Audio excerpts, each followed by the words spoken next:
Good evening, everyone. I would like to call tonight's meeting of the City of Tacoma Park City Council to order. Trying to pause a little bit just to give Councilmember Small a second. Would the clerk please call the roll? All right, Mayor Searcy, Here. Councilmember Fulcher, Present. Councilmember DeBala, Present. Councilmember Gibson, Here. Councilmember Siemens, Present. Councilmember Honzak, Present. Councilmember Small, Here.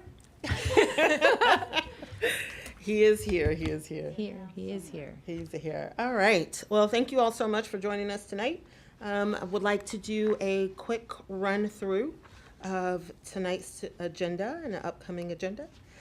So we have one quick change to the agenda. We'll start with for the record, a statement regarding open meetings compliance board decision issued on June the 23rd of 2023, followed by introduction of our RISE students who are joining us for this summer.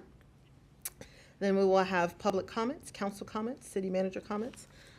We don't have any minutes to adopt tonight. Our voting session for this evening is a single reading ordinance approving use of CDBG funds for the Domer Avenue Sidewalk Project.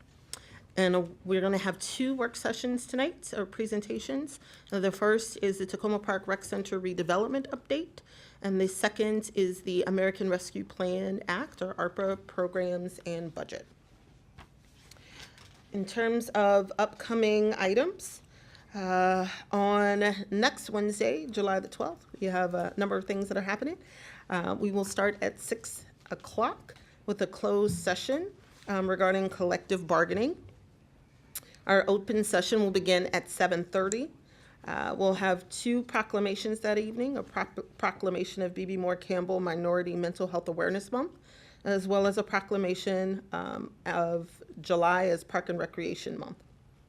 We will have presentations, the final report on the MWCOG grant for the Metropolitan Branch Trail upgrade, a presentation of preliminary designs, as well as a final report on the MWCOG grant for the New Ave Bikeway Section D, and that will be a presentation of preliminary designs.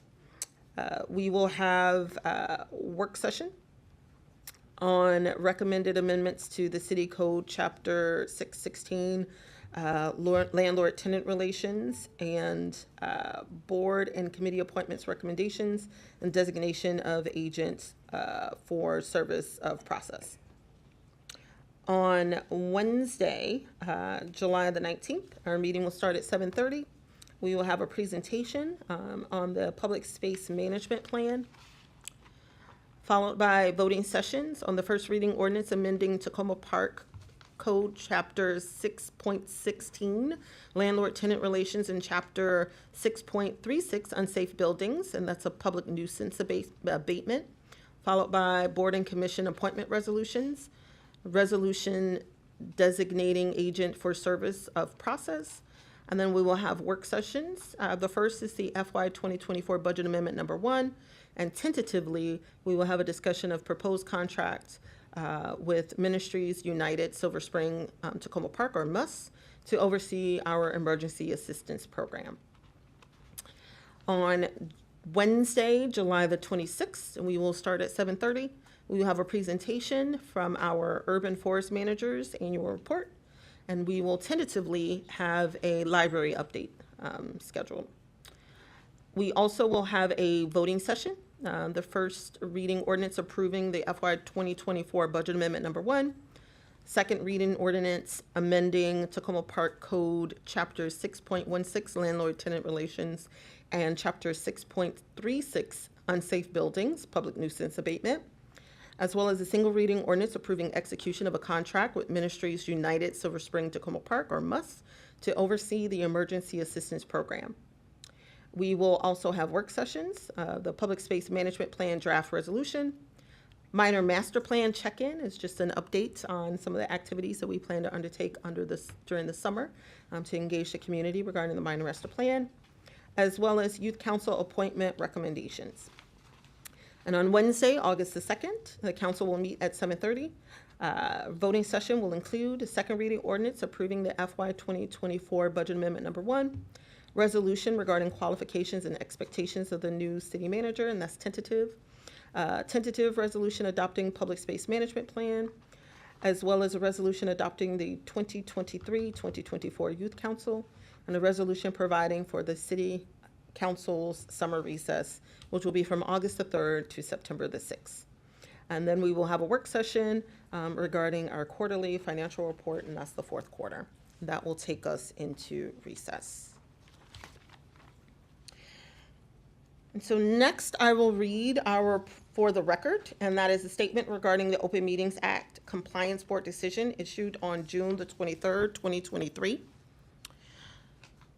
On June the 23rd, 2023, the Open Meetings Compliance Board issued a decision in response to a complaint involving the City Council.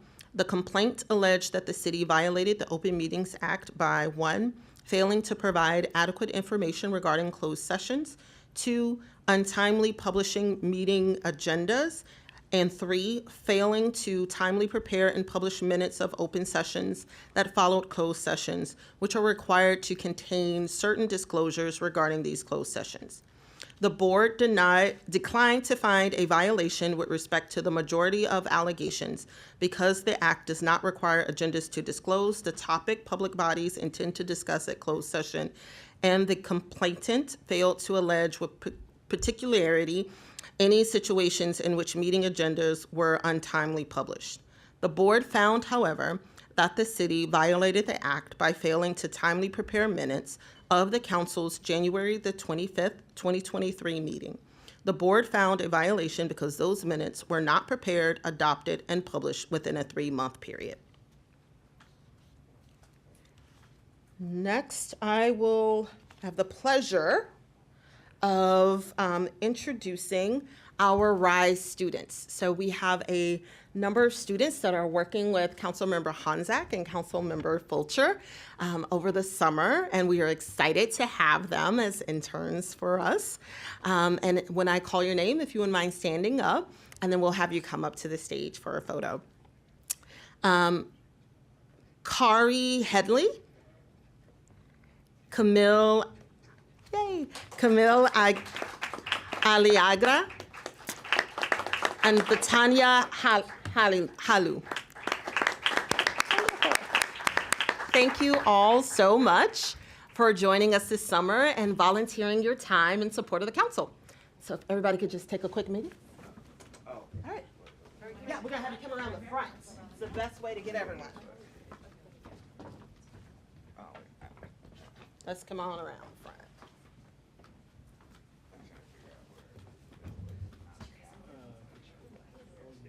More than those involved. It seems like, yeah, I was a little surprised myself. And by taking this photo, you consent to being on our social media. She got it. We're gonna have strawberry Oreo right here. I look like who I am. Oh wait, I got it.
And again, I just want to thank our interns for the summer for working with us and volunteering your time.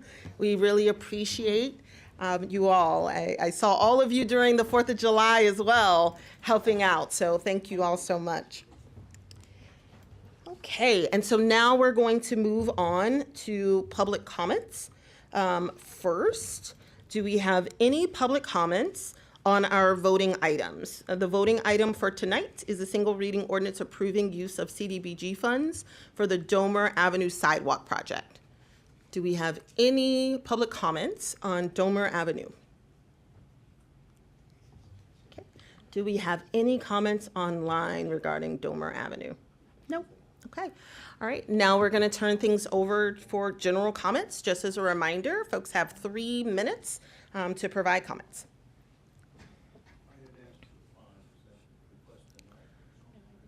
Did we? Yeah, okay, thank you. I have to rely on the city clerk to keep me honest. Sure. Hold on one second. Let me turn on your mic.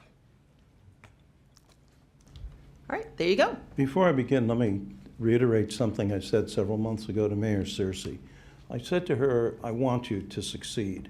And I'm going to repeat that again tonight, and I'm going to add to it to say, I want all of you to succeed. And the reason is simple. When you succeed, the whole community succeeds. You know? So I'm going to make some comments. They're at variance with the report on the open meeting, but it's said in the spirit that I just articulated. So the board concluded that advance notice of a closed meeting, in this case, a meeting of the mayor and council on April 12, did not have to list the topics that were to be discussed. This issue was moot. I don't even know why they addressed it. The notice to which we took issue, and when I say we, the complaint was formally signed by myself, Paul Hubner, who is here tonight, and Jackie Moore, who is not, with the assistance of John Rogers, who is also present tonight. The notice with which we took issue stated the topics. It was legal advice regarding the national opioid lawsuit and the NDC Tacoma Junction project. We still haven't heard about those things. Our concern was that notice of the closed session was provided on the same day as the meeting itself in less than 12 hours before the session was to take place. As the board itself noted, before meeting in a closed or open session, the Act requires a public body to give emphasis, reasonable advance notice of the session, citing Section 3302A of the Maryland Open Meetings Act. It seems to me that notice of less than 12 hours is not reasonable advance notice. This is not to say that there aren't circumstances when same-day notice is in fact reasonable. For example, if a temporary restraining order were to be issued against the city. Before I say more, let me note that when I and others spoke with the city attorney about the formal complaint, we offered to meet to resolve the matter amicably. He commented that such an offer had never before been suggested in other cases. But beyond that, we had no response. There was no follow-up and no opportunity to resolve the matter as neighbors. All that said, where are we now? The Compliance Board unequivocally stated, and I quote, "The Act also provides that if a public body meets in closed session, the minutes for its next open session shall," that's mandatory, "shall include, point 4, a listing of the topics of discussion, persons present, and each action taken during the session." Again, we've heard nothing about the opioid lawsuit, the ENR lawsuit against the city, or the Tacoma Junction NDC matter. Approximately 10 days ago, I sent an email asking for a copy of the post-closed session meetings that the board said was required. I have not had a response, nor even an acknowledgement that I made the request. The second topic I'd like to address tonight is about the Master Minor Plan Amendment. I've said before, I support housing on the Washington Adventist Hospital former campus, and I've suggested ways for the city, the Adventist healthcare system, and Washington Adventist University to work together. We, on both sides of the dais, are the community that will be affected for generations if the dramatic zoning changes contained in the plan amendment are adopted. You, as our elected representatives, must get this right, and I'll support you in getting it right. Your vote is the most important community input in the process. If you oppose the draft, the supermajority is required to approve the ultimate plan. So I have a series of questions. And I know you said you have this on your agenda, so perhaps these remarks ought to be modified. But here are my questions. What steps, if any, have you, as our elected representatives, taken to inform the community, 1, of the extended impact of the amended plan, 2, that parkland and green space will be zoned to permit development. 3, that buildings up to 120 feet tall will be permitted. 4, that 2 million square feet of space can be built on the former campus of the Adventist Hospital alone, not to mention what could be built elsewhere. That the city's population, as Councilmember Siemens has noticed, could increase by 30%. 6, have you informed the community of the impact of these changes on schools, traffic, the city's revenue base, or anything else? What steps, if any, have city staff taken in these regards?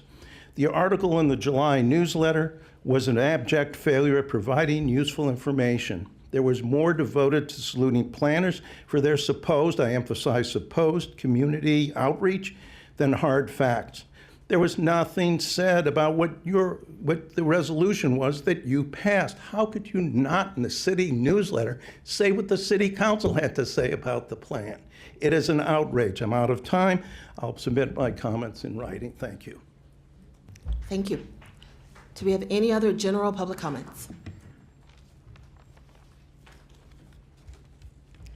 Hi, my name is Karen Elrich, and my home is in Ward 5. I'm here tonight because we have this wonderful opportunity to create something really positive in my neighborhood in developing the hospital site. To prepare the way for the development, the Montgomery County Planning Board is amending its master plan for the area of the former Adventist Hospital, part of Flower Avenue and Maple Avenue. I'm not sure why Flower Avenue and Maple Avenue are part of this plan, but I hope to have a community discussion on that. The minor master plan, if approved as it is, will change the zoning of these areas from single-family residential to mixed use, which paves the way for apartment buildings, large and small, and retail. So my questions to the Tacoma Park Council and our residents: do we have a vision for what should happen at these sites? How have we had time to get that community who lives there involved in creating this vision? Is the summer long enough to really establish what that vision might be? Are we in a hurry to make this decision? If we change the zoning, how much control will the city and community have in what happens then? I understand this is new zoning has the potential to increase our population by as much as a third. Do we have the infrastructure or a plan to build the infrastructure to accommodate this growth? Our schools are overcrowded. How is that going to be addressed? When we look at the increase in traffic, are we taking into consideration the large apartment buildings going up on the edges of our town? And what impact is Purple Line going to have on our roads? What does affordable housing mean? Will the workers of Tacoma Park be able to afford to live here? Have we thought about how gentrification is going to affect this neighborhood? How do we ensure that the affordable apartments are not bought and changed into high-end condos? Do we as a town care if we become so gentrified that we lose our economic and racial diversity? If we do what we need to do about this project? Is there another way we can address the issue of the hospital site? Is there a way for the community, the city, or the county to buy the land? I know there are ways. The city of Tacoma Park has the opportunity to shape the character of this development, but must act quickly to do so. Park and Planning, our city and community groups are pulling together town halls and inviting residents to come and learn about this minor master plan project. I hope we can discuss the questions I have asked and not just accept the plan as written. I'm asking the council to touch base with all of our residents on where and when these meetings will be taking place. Please send the links to the plan and your proposals so they can come prepared for the meeting. Use our newspaper. The stakes are high. Either we get development driven by profit or development driven by community values and needs. In a true partnership with the neighborhood and the county, we need to advocate for the matters that count. The owners and developers will be looking to make as much money as they can. I ask again, what control will we have when the zoning is changed to mixed use? Thank you. Well said. Thank you. Do we have any other general public comments? Okay, no other general public comments? Come on down, line up. Awesome. All right, Mr. Huebner? All you the have- council members look great in the parade, but Terry had the nicest car. Hi, Paul Huebner, Ward 3. 12 days ago, I addressed this council at the last council meeting about a serious problem with access to the alley off Boyd Avenue. This alley lies behind my home on Carroll Avenue and that of another 7 single-family homes and a multifamily unit that are on Boyd, Carroll, and Manor Circle. The apron was incorrectly installed by the city and is causing damage to the undersides of our cars and is making it difficult for service trucks to get up the alley. For the last 3 years, those of us who must use the alley to gain access to off-street parking on our properties have been requesting remedial action to rectify the problem. Following my presentation at the council meeting last week, I sent my comments and another request to all members of the council to explain the situation. I would like to thank Mayor Searcy and our councilman Randy Gibson for replying and telling us that they would look into the issue. I'm hopeful that other members of the council will join them in addressing this type of public infrastructure maintenance that must be certainly a more widespread issue across the city. Since there is no process in place for residents to notify the city of infrastructure issues that need to be addressed, we must continue to address you, our elected officials on the council. Over the course of the last 3 years, since June 2020, the residents who live along Boyd Alley have repeatedly emailed council members and city staff, spoken in person to council members, and made public comments to the council. We have even petitioned the city for correction to this alley access problem. In March of last year, 2022, the city finally procured an engineering study and an approximate cost to fix this problem, but then nothing. All of this has revealed a larger issue, namely that there is no defined process for residents to address deficient work on roads, streets, or alleys. Further validity to our argument that the alley needs repair is supported by the engineer who did the study when he said, and I quote, "The existing conditions result in vehicles bottoming out, which creates not only an unpleasant driving experience, but the potential to cause damage to vehicles," end quote, which it has. This is why I suggest that correcting the Boyd Alley apron should be a concern for the entire council for this and other residents. Thank you. Thank you. Any other general? Perfect, come on in. Good afternoon, this is Jennifer Wilkinson. I'm here to back Joe up. Thank you, first of all of you, for your service. I really appreciate it.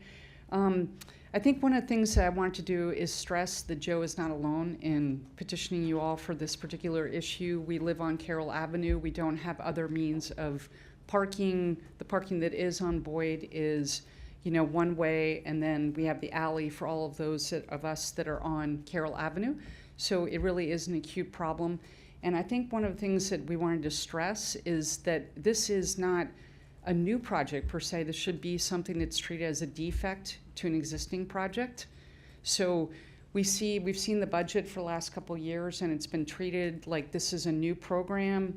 We're going to put it in the backlog of all the ideas that we have. This is really an existing problem that needs to be addressed. And all you have to do is go see that alley and see the scrapes of all the cars in the actual concrete, not just to the bottoms of our cars. So I just wanted to back Joe up and say he's not the only one. All of us on that block are really concerned about this, and how can we have a process to address these infrastructure defects, not necessarily in a pool of new programs, but as something that needs to be addressed. So thank you very much for listening. Thank you. So any other general public comments?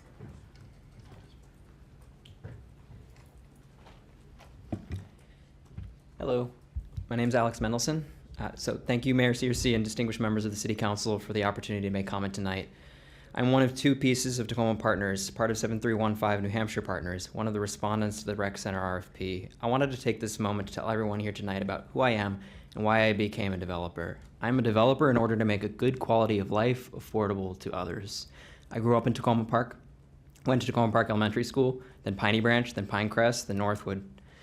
My dad stayed the whole time since I was 1 year old on Cedar Avenue. He's still there. With my mom, I moved. She didn't have much money, and frankly, the rent kept getting higher.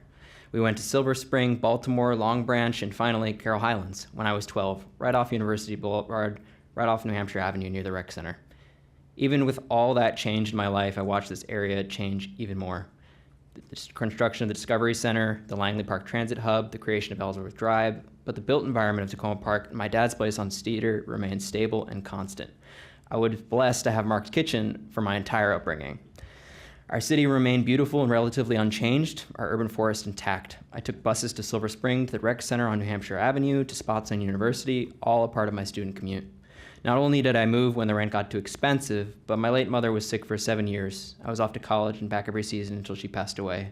This city is what anchored me. Its culture, its basketball courts and parks, its celebrations, and as I got older, its trees and gardens. It still does.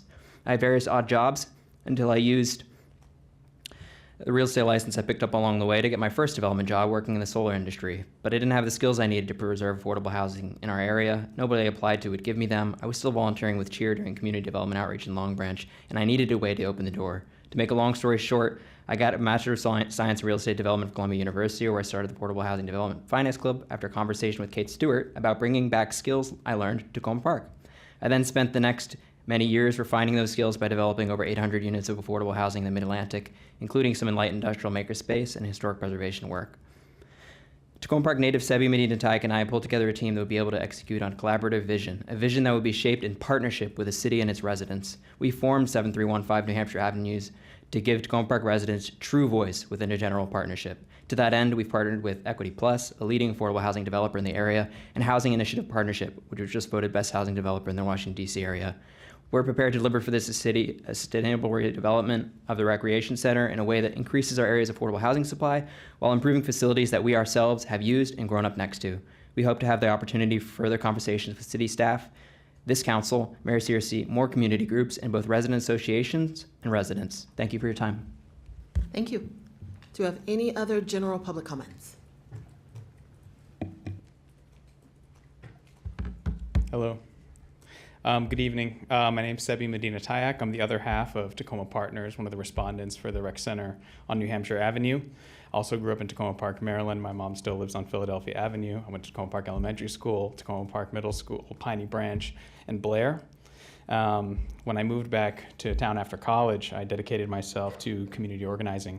My tribe, the Piscataway Indian Nation, we're a state-recognized tribe in Maryland, based in southern Maryland, but everything south of Great Falls is our traditional homelands. I was involved in the struggle for environmental justice here locally as well as globally. I spent a lot of time at Standing Rock resisting the Dakota Access Pipeline, and that affirmed the power to me of community action, community organizing, what happens when you bring people together with a vision. While continuing my grassroots movement work, I found ways to be even more impactful and effective in my goals, purpose to preserve this beautiful earth that we've been, that we're given, and each other as neighbors and community. I found ways to work with nonprofits and private entities to support community work, social movements, creativity, and sustainability in the DC area. From the most grassroots, the Uptown Art House was a repurposed warehouse space. We did a bunch of art builds for the People's Climate March, and it ended up becoming a hub for the Black avant-garde arts movement, which DC is a mecca for.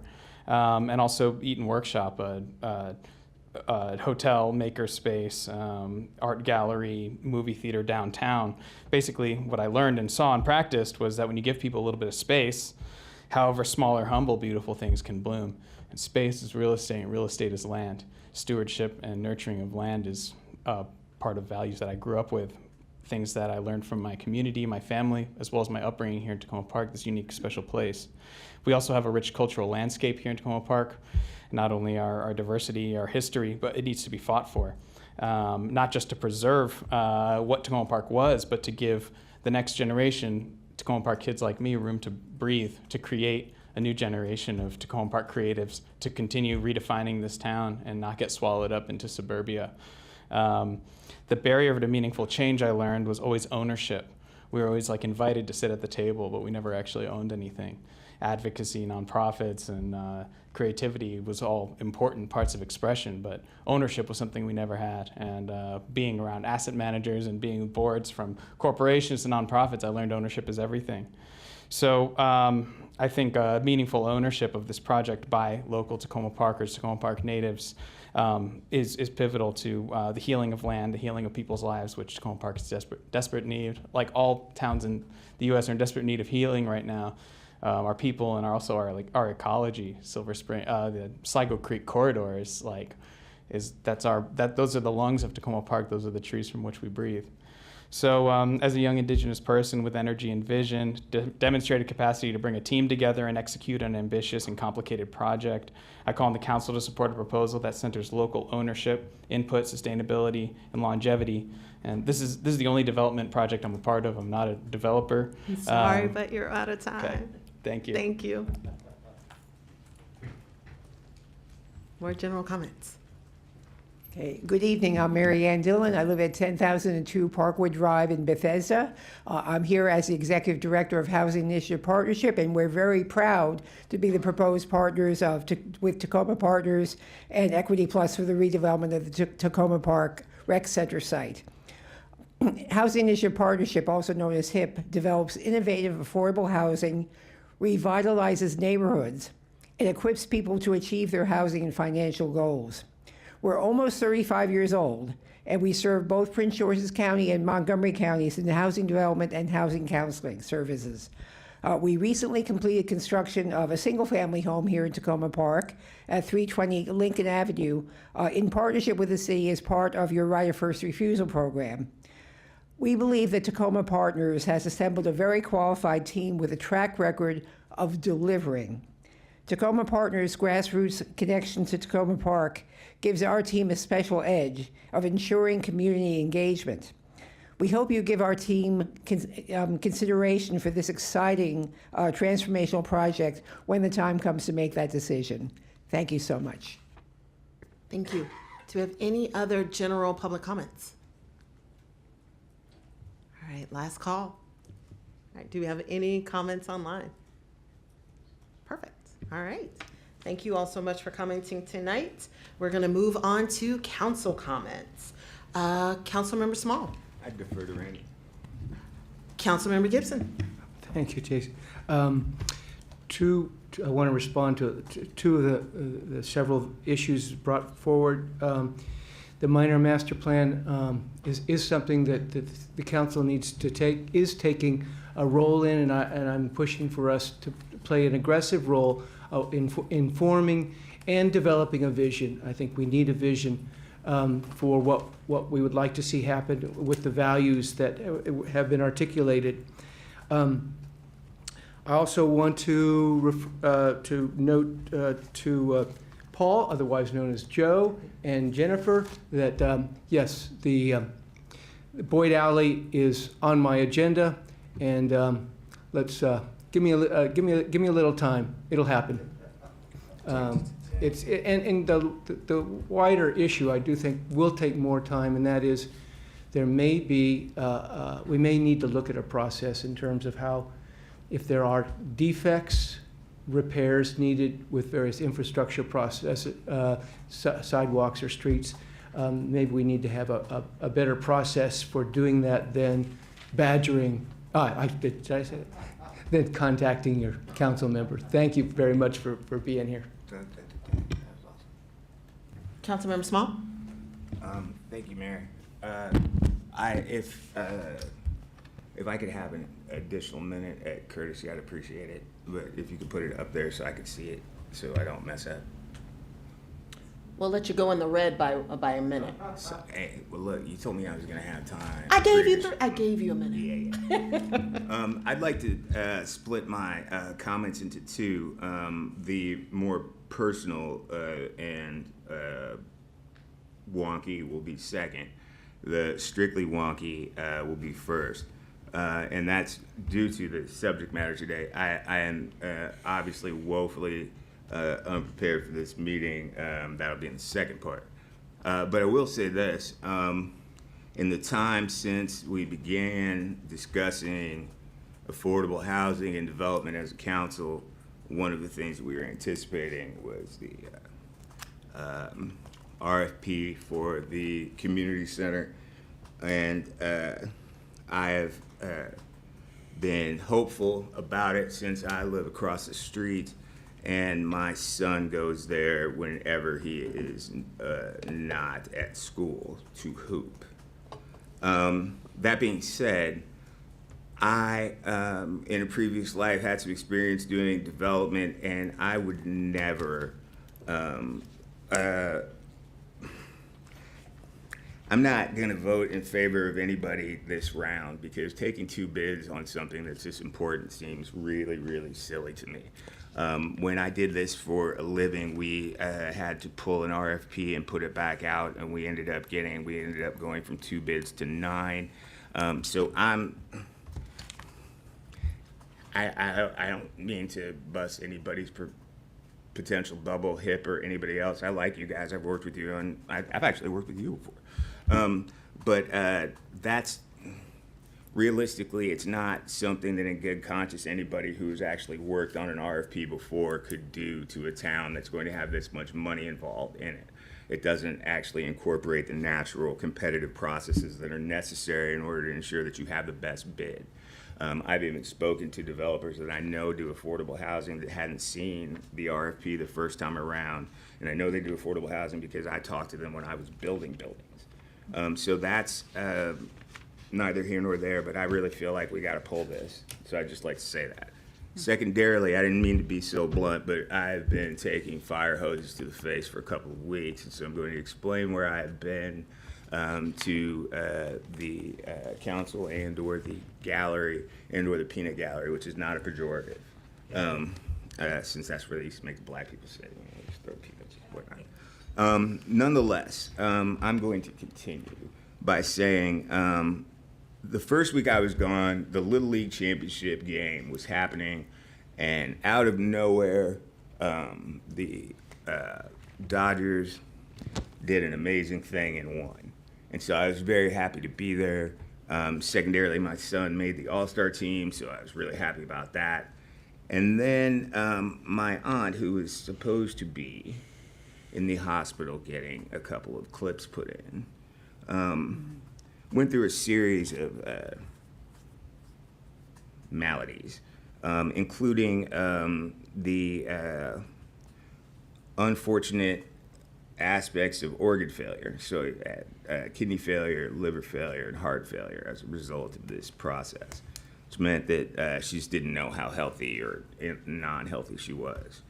And so I go there the second week, and when I come back, in the process of that, I almost got shot at a gas station. I almost got run over by a tour bus. Both of those things were related to infrastructure and policy decisions. And then my aunt and her boyfriend both died in the same week, but not from diseases that they shared. As such, I was stuck because there were 2 funerals I had to go to, and so one was the one that it was of more import to me, my favorite person, was the second week. So I just came back from there. And so I just wanted to say that that whole episode, and I could probably make this longer. If anybody's interested, you have to like my Facebook page so that I can get enough likes to actually want to write something there. But it reminded me of the budget debate, the concepts and being concerned about aging in place and the connections and the necessities associated with family or otherwise in order to ensure that people are doing the things that they say they're going to aspire to if they say they're going to stay at home. And lots of times people don't do those things. And so I would encourage anyone who had participated in that debate and was concerned about taxes and the burden associated with living in these large, expansive homes with very little contact with your neighbors or your progeny, that is 100% a mistake. And so consider that as you consider your tax burdens. And then also I would say that it is good to be home. It is familiar to me to have these discussions and have them be so relevant. And I appreciate the courtesies of the for on these days. In particular, our I'm going to probably get up after this, lovely mayor, for her help and understanding from point A to point B policy, keeping me abreast, and the actual turn towards institutional Great Migration black people nonsense that this took for me.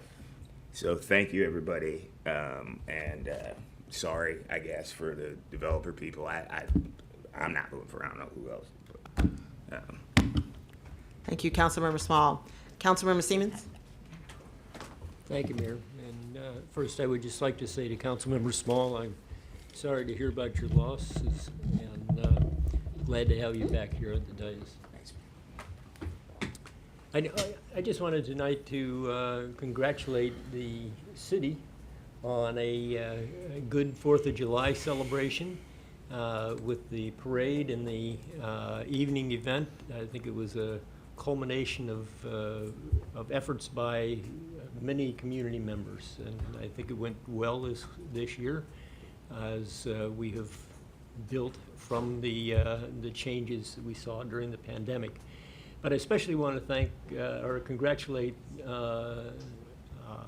Acting City Manager Eubanks and the Public Works Department, because they took an award this year for their entry in the parade, and the Public Works crew brought down various pieces of equipment and kind of demonstrated their flexibility, let's say, and really impressed the crowd, and especially the young kids.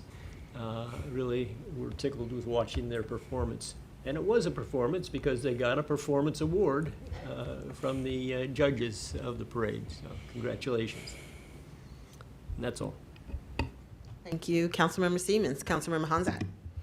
Thank you, Mayor. And I also want to express my condolences, although my colleague is not here. Now I finally have my seat's not empty and I'm not all alone over here. So I also really enjoyed my very first 4th of July celebration riding in a car that my kids requested. And I thank everybody who came out for the parade. It was wonderful. It was a beautiful day. We were so lucky to have such gorgeous weather, even if it was warm. And I was particularly inspired by Jamie Raskin. We got to hear him say a few words at the end at a neighborhood block party, and I'm still jazzed up thinking about our democracy and what Tacoma Park represents and all of that. So thank you, Jamie Raskin, to all of us, to Tacoma Park. And just a couple of words. One is I am excited about Domer Avenue sidewalk this evening and the fact that we will be voting on that resolution, and I'm going to leave it at that until our conversation. 2 is about the minor master plan amendment, because my ward is the ward that contains the old hospital grounds, and I know a lot of people are saying, what's going on? Are we going to be getting more information? I feel the same way. Like my colleague Gibson, Councilmember Gibson, and also my colleague Councilmember DeBala and I, the staff has been really gracious with us, and we've had some great conversations, including the Long Branch Neighborhood Association as well has been talking about different processes, and as Ward 5, I've been trying to figure out, what is the best process. I'm new to council. One of the reasons I joined the campaign to begin with, honestly, is because I knew that this process was coming to an important juncture, and I wanted to be present after living here for 20 years, and I felt like I knew enough, had lived here long enough to be able to engage in this kind of a way. And I am grateful, really grateful, that the council came along together to say, let's go ahead and move to September for the public hearing process. For me, that was important personally, just as I sink my feet in and try to figure out what can we do between now and then. But I'm also learning too about just how important it is that the public record process is exactly that, and it's an important piece of things to have it open and have people participating in it, in that process, and being heard by the county, who ultimately will do the zoning. So I just be on the lookout. I will be putting some things out, as will my fellow council members, as will the city, about some different ways to give out information. And in my last 20 seconds, also, come by my house. I won't say where I live, but you know where I live if you're in Ward 5, and come take a look. The minor master plan information is posted right out in front of my house on the board.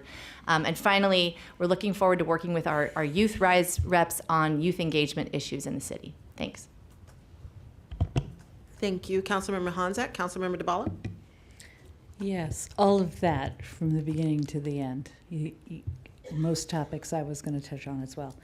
It's also a thank you kind of night, in addition to thanking the staff for an amazing day yesterday. I thought the party was great, as well as the parade, and thanking the Independence Day Committee, who did a bang-up job this year under tight budget and tricky circumstances. But I also wanted to acknowledge all of the residents who marched and all the residents who came out and watched and cheered. It was a wonderful feeling, although I would dispute who has the better car. Just saying, a 66 red Corvette is worth something. One other thing, and that's about city committees. So we are in the middle of recruitment, semi-annual recruitment for city committees, boards, and commissions. It's not too late to apply if you are interested. On the city website, there's a list of the committees that have vacancies. If you were wandering around last night at the party, you saw the block party, you saw flyers laid out, again with the names and descriptions of the different committees and commissions that need help. And so it would just, not too late. We need all the help we can get. Thank you. Thank you, Councilmember DeBala. Councilmember Fulcher? I want to thank the RISE students for coming to the parade yesterday. It was really great, as someone who's lived in Tacoma Park for a while, to share that experience with them. I know that Camille and Kari are from Tacoma Park, but Batanya, that was probably her first time experiencing a Tacoma Park 4th of July. And they went through the parade and they were giving out positive affirmation stickers for me, which was super helpful because I just couldn't do it fast enough. I don't know how the mayor was doing what she was doing. You were really managing to talk to everybody. I was impressed. And I want to thank my 2 daughters for holding the pace for me because otherwise I would have ruined the parade. So that was really helpful. And also I want to thank the 4th of July committee for the evening event.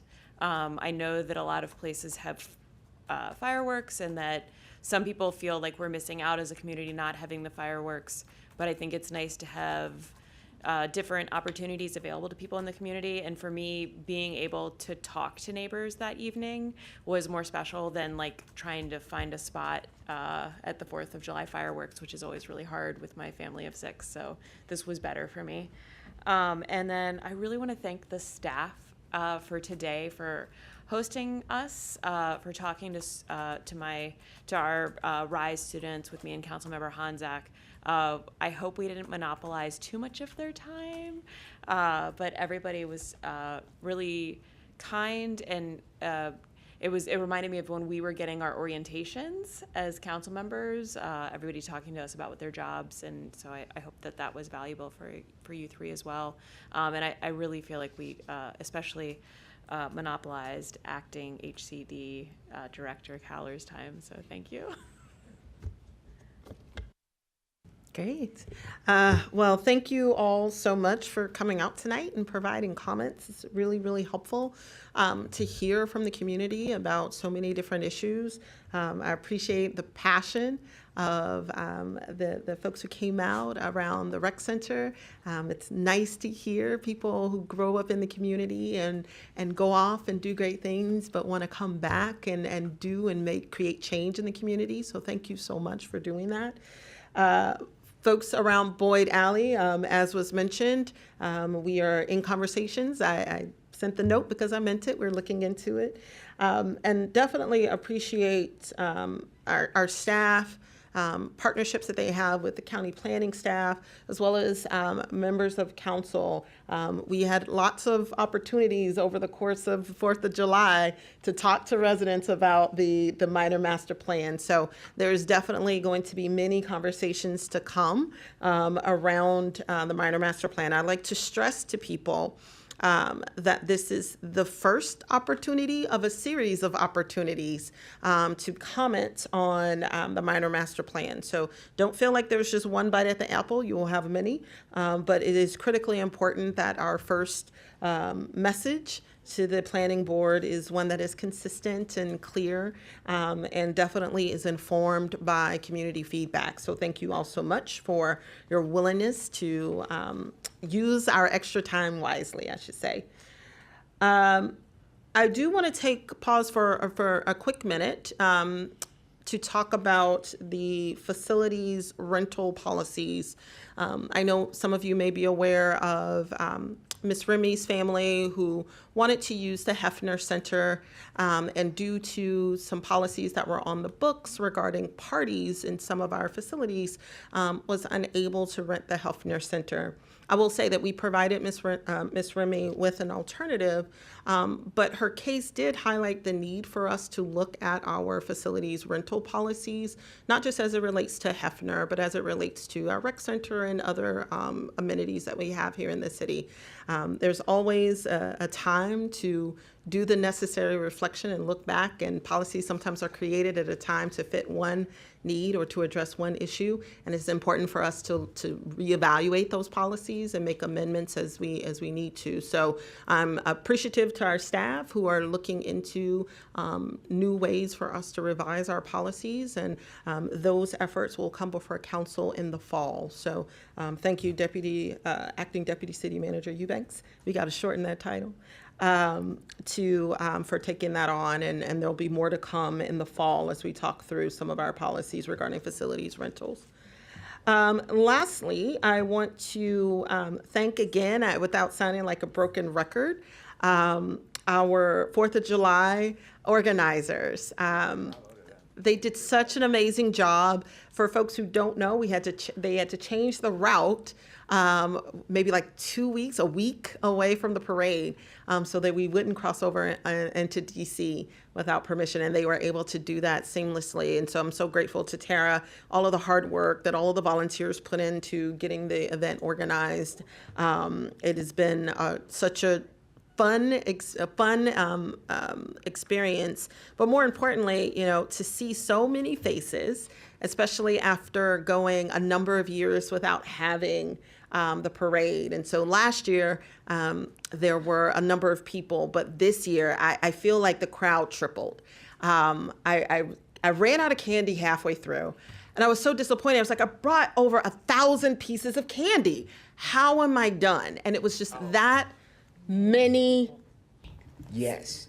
And I also had my Halloween hand on instead of my apparent parade hand because I did not know they were different hands. I think we all ran out of candy halfway. But I am so grateful to the organizers. It was such a wonderful event. The parade was wonderful to be able to go up Maple Avenue and talk to so many residents who were having events in their front yard. It was just such a beautiful opportunity for us to convene as a community.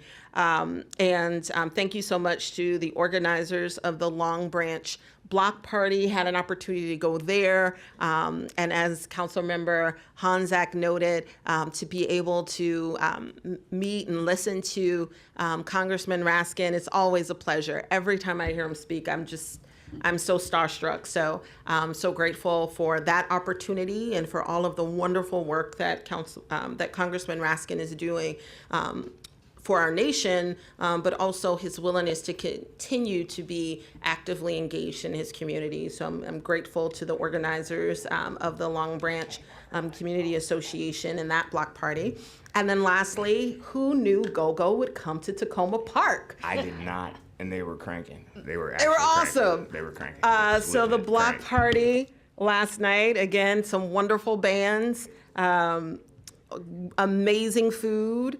It was just such a wonderful opportunity to catch up with people. And so definitely looking forward to next year. So really quickly, just want to remind folks of the rescheduled for the Celebrate Summer with the Village of Tacoma Park event is on Saturday. Man, I'm sorry. Can I just make a point of order here before you start doing dates and things again? And I apologize. But I did want to say one other thing about the parade. And that is, hopefully it's going to be obtuse and direct at the same time. I'm going to make it short. It's about free speech and the wonders thereof Since I like free speech, you should be able to say whatever you want to whoever you want within reason. And people who think differently or want the ability to articulate their alternate political views should get at least the courtesy of not being threatened by the crowd. That's all I'd like to say about that. Okay. So the Village of Tacoma Park will be having a summer celebration. I think there was a reschedule from a rain date. It will be at the VFW, and it will be on Saturday. Yep, Saturday from 2 to 5.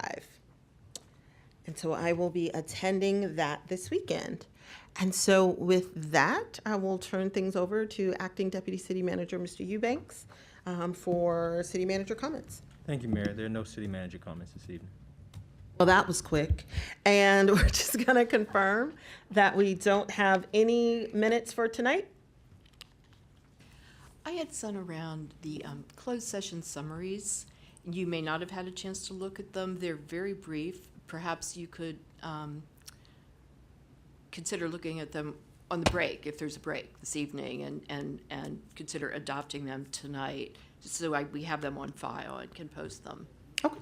So let me put that out there. Okay, we will, well, I want to make sure, I'm not sure if others.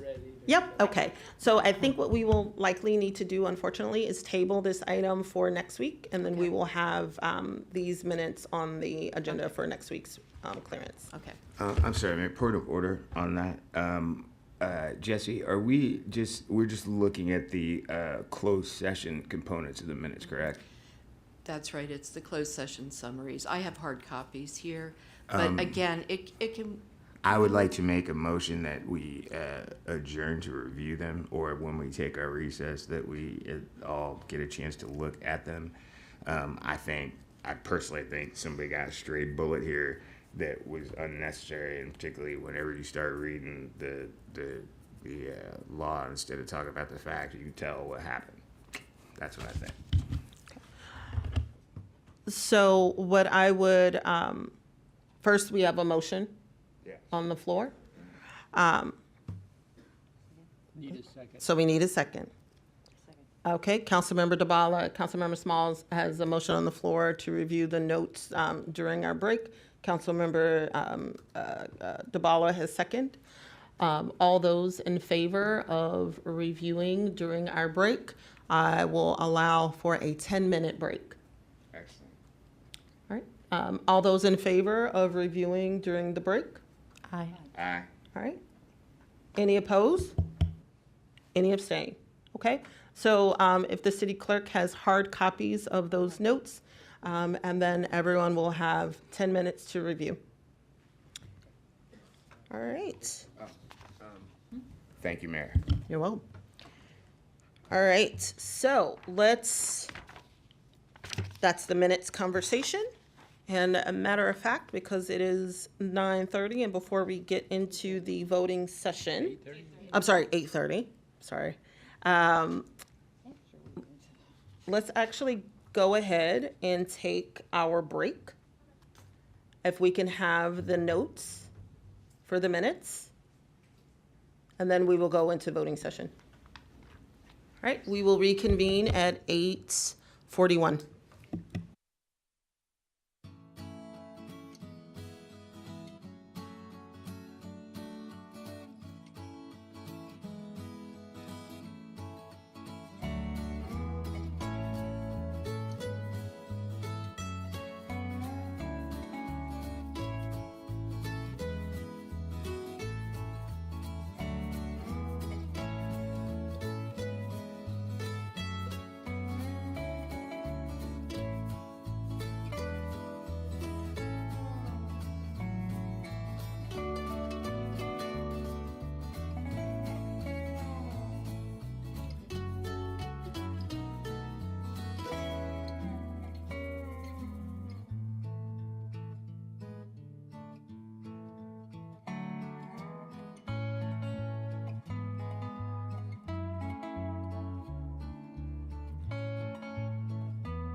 Hello.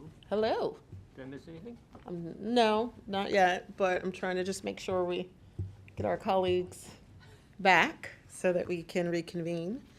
So where we left off, there, folks voted in favor of using our 10-minute break to review the closed session summaries. And just for the purpose of clarifying for the record, these are summaries of meetings that transpired on March the 15th, closed sessions that occurred on March the 15th, April the 12th, April the 17th, as well as April the 19th. Just note that these are closed session summaries and are not necessarily detailed minutes, some of which may, notices of these meetings may also be made available in those cases where meetings occurred during or before or immediately preceding open session minutes, which are forthcoming. So with that, I think I hear a couple of our colleagues.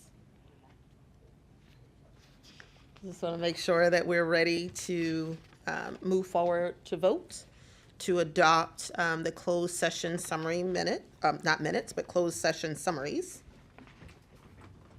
For March. So moved. Thank you, Councilmember Small. Do I have a second? Second. I saw Councilmember DeBala's hands first. All right.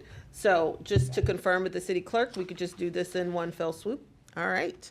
All those in favor of adopting the closed session summaries for March the 15th, April the 12th, April the 17th? I would like to request a formal vote, recorded vote on this particular issue. April the 19th. Can the clerk please call the roll? Councilmember Fulcher, Yes. Councilmember DeBala, Yes.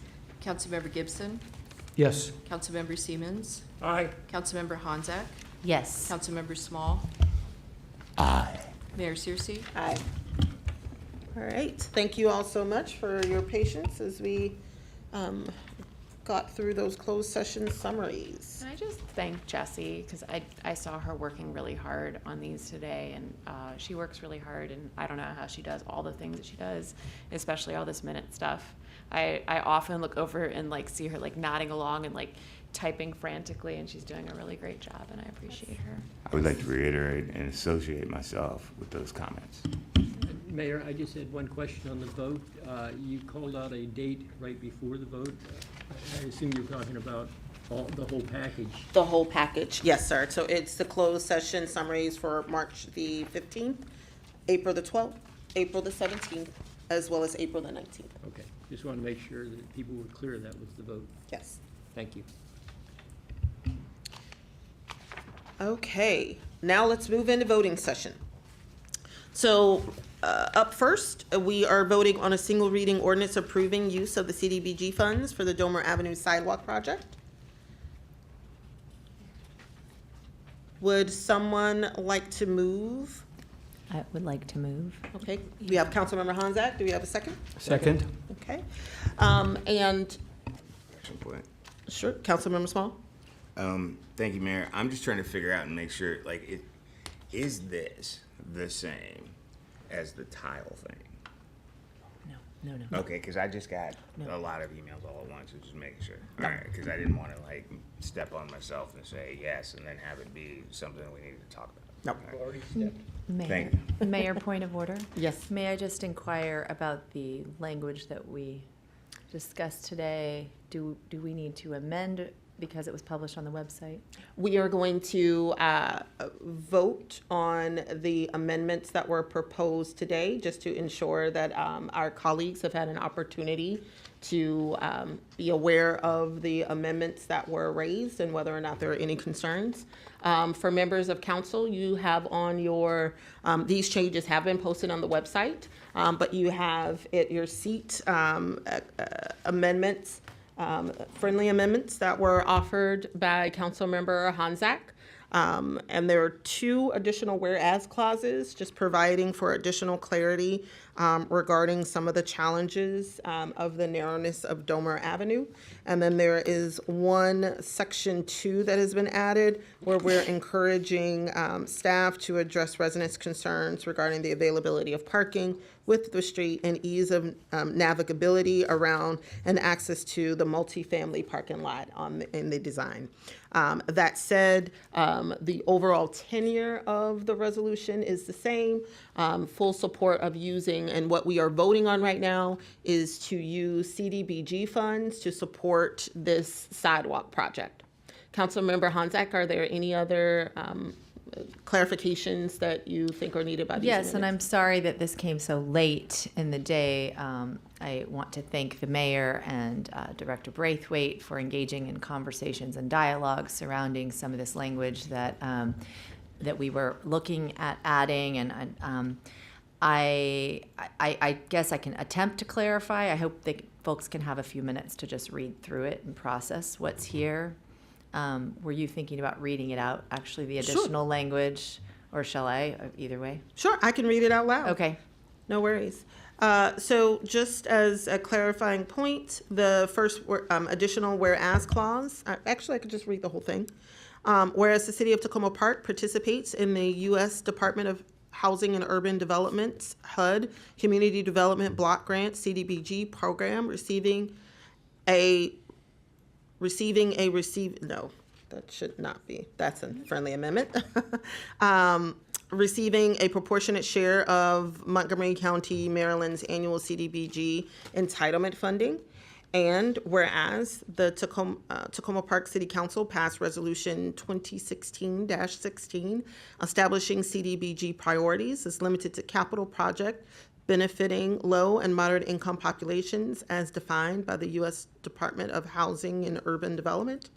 And whereas the city identified the Domer Avenue Sidewalk Project as an appropriate use of available CDBG funds, and whereas residents voted in favor of the Domer Avenue Sidewalk Project on January 6, 2023, but there is broader concern about how to add ADA compliant sidewalks to the city's narrow streets.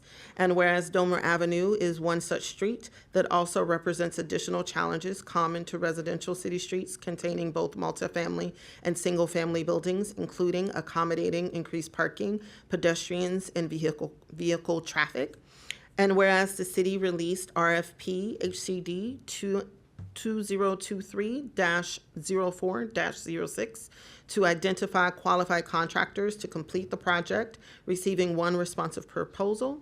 Now therefore be it ordained by the City Council of Tacoma Park, Maryland that, Section 1, the city manager or their designee is authorized to enter into a contract with NZI Construction Corporation for a total of $141,018 for the purpose of the construction of Domer Avenue Sidewalk, beginning at the intersection of Domer Avenue and Flower Avenue and extending in the direction of Sligo Creek Parkway for a total distance of 0.1 miles as outlined in the request for proposals, HCD 2023-04-06.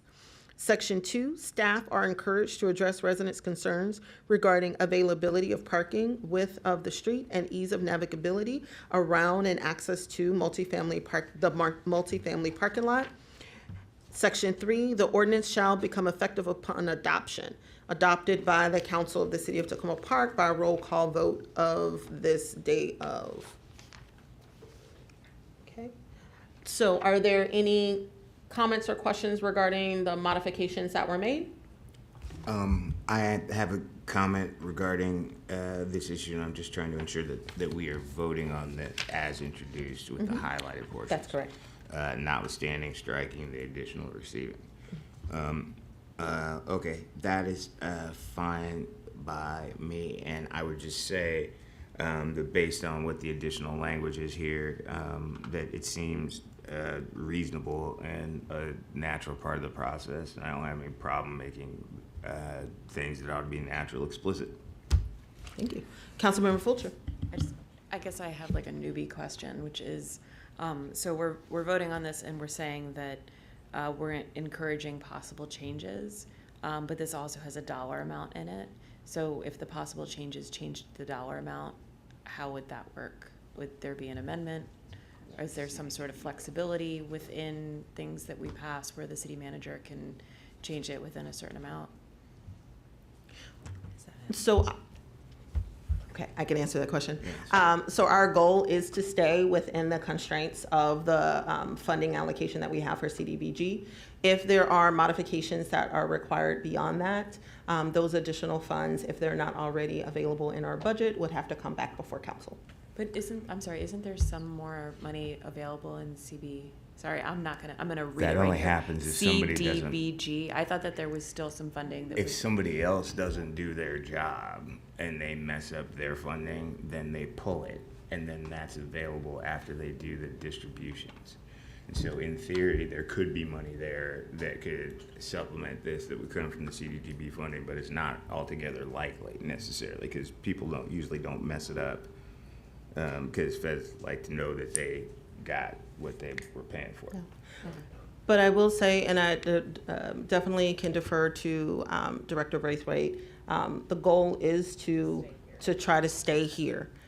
If there are any major modifications that go beyond the scope of the design tweaking that could be done around the edges that would be within the budget that's allotted, staff have been directed that they would that would be a separate issue and they would need to come back to council.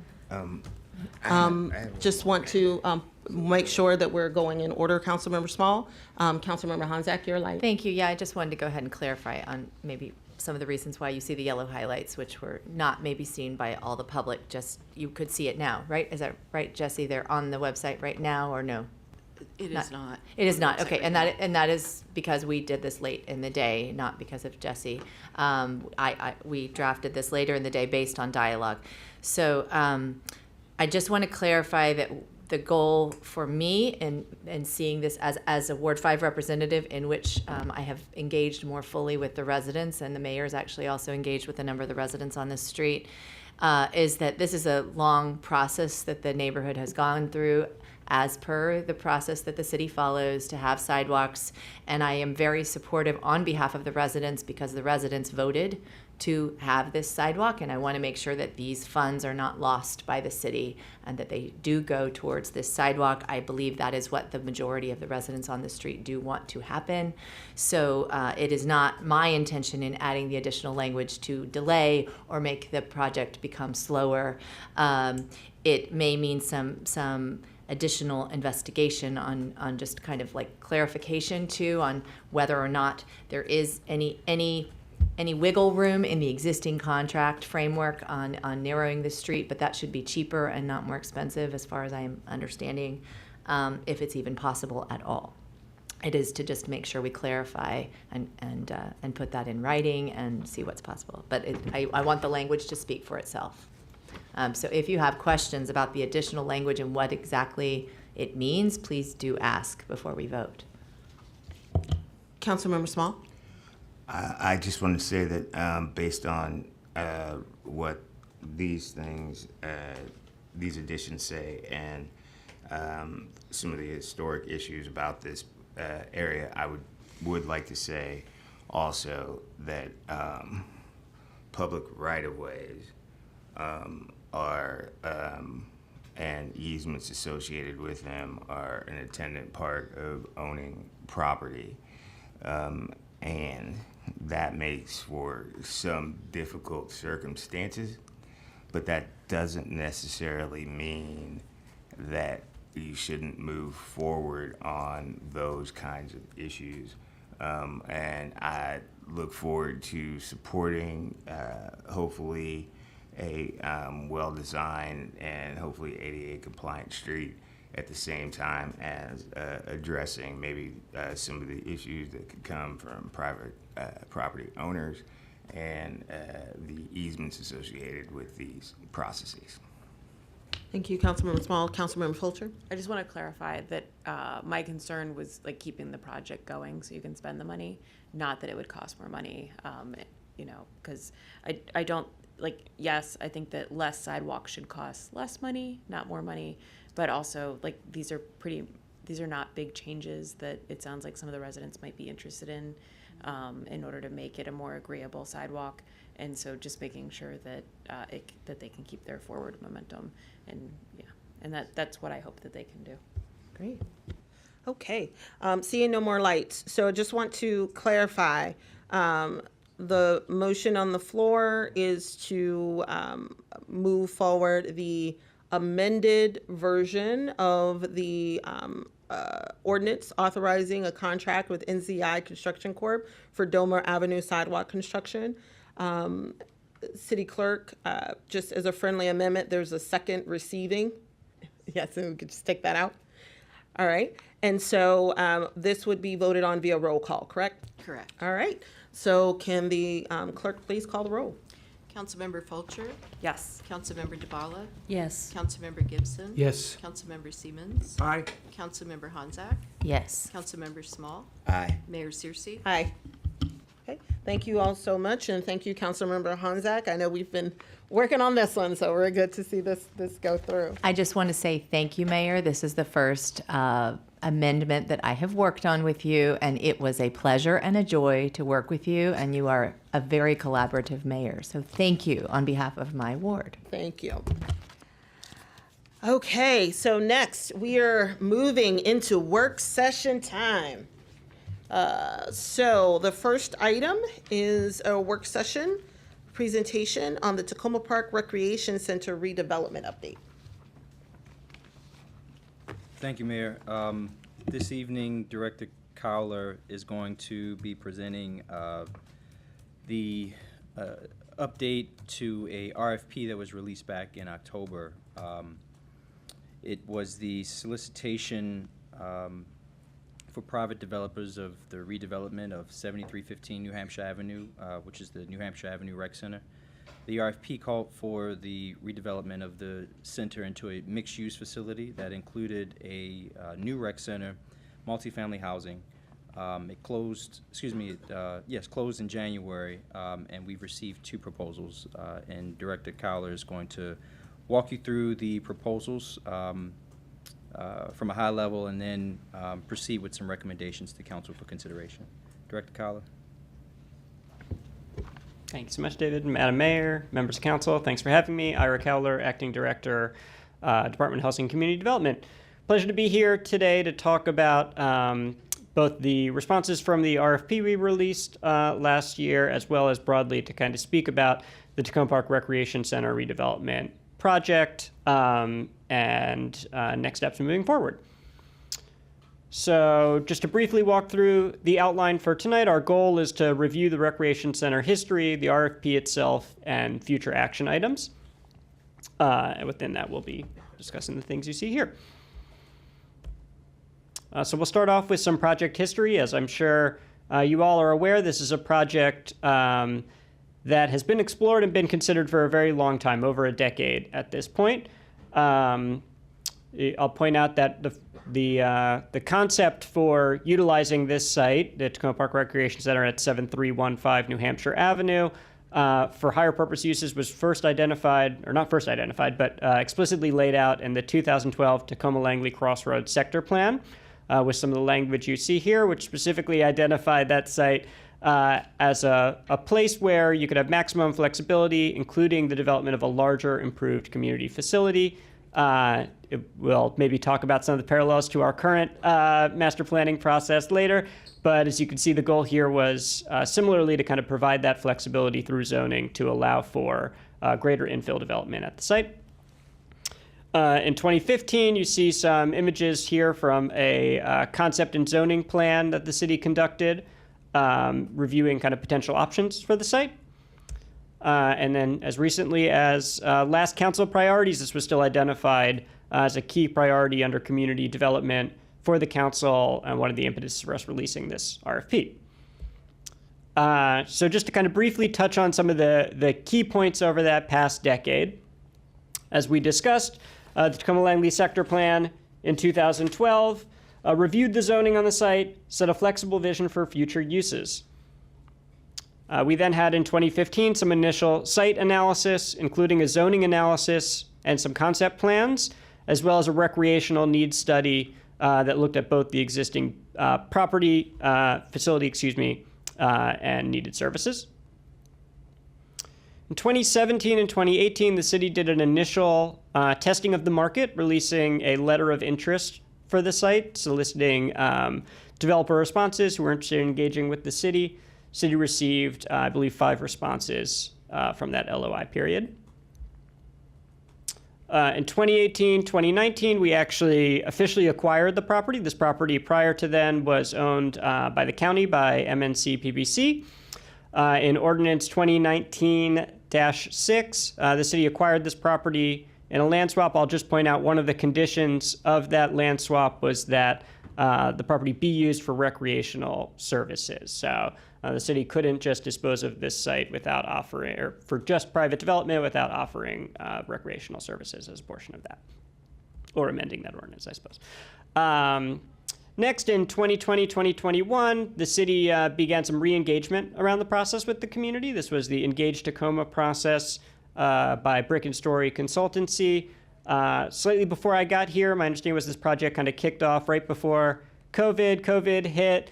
A lot of engagement transitioned into our COVID times ways of doing engagement, but the goal really was to kind of get input from both current users of the facility as well as potential future users of the facility about what they wanted to see on the site, both in terms of recreational uses as well as other uses. And was very helpful at informing us as we went through this RFP process and figured out just what expectations the community, council, and staff had within this RFP release. So again, a brief project timeline there of the past decade here. I just want to briefly talk about the site itself. So a brief summary here. I'm sure most of you are familiar with the site. We are talking about 7315 New Hampshire Avenue. This is the existing site of the Tacoma Park Recreation Center. Just by way of context, this site is located on New Hampshire Avenue, south of the Tacoma Langley Crossroads. It is located here on a parcel directly in front of the Tacoma Overlook condominiums, directly south of Hampshire Towers, and adjoining some lower density residential uses on the south side. I'll just point out real quickly, this site is about 1.8 acres. That's about 90,000 square feet with a, excuse me. And I just wanted to briefly kind of touch on the zoning here, because I know we've had some discussions about this in the past. So just to walk through this, so this site, since the sector plan's adoption, is zoned CRT 2.0. So CRT is a mixed-use zoning. It is intended to allow flexibility for commercial uses, for residential uses. That's what the C and the R stand for.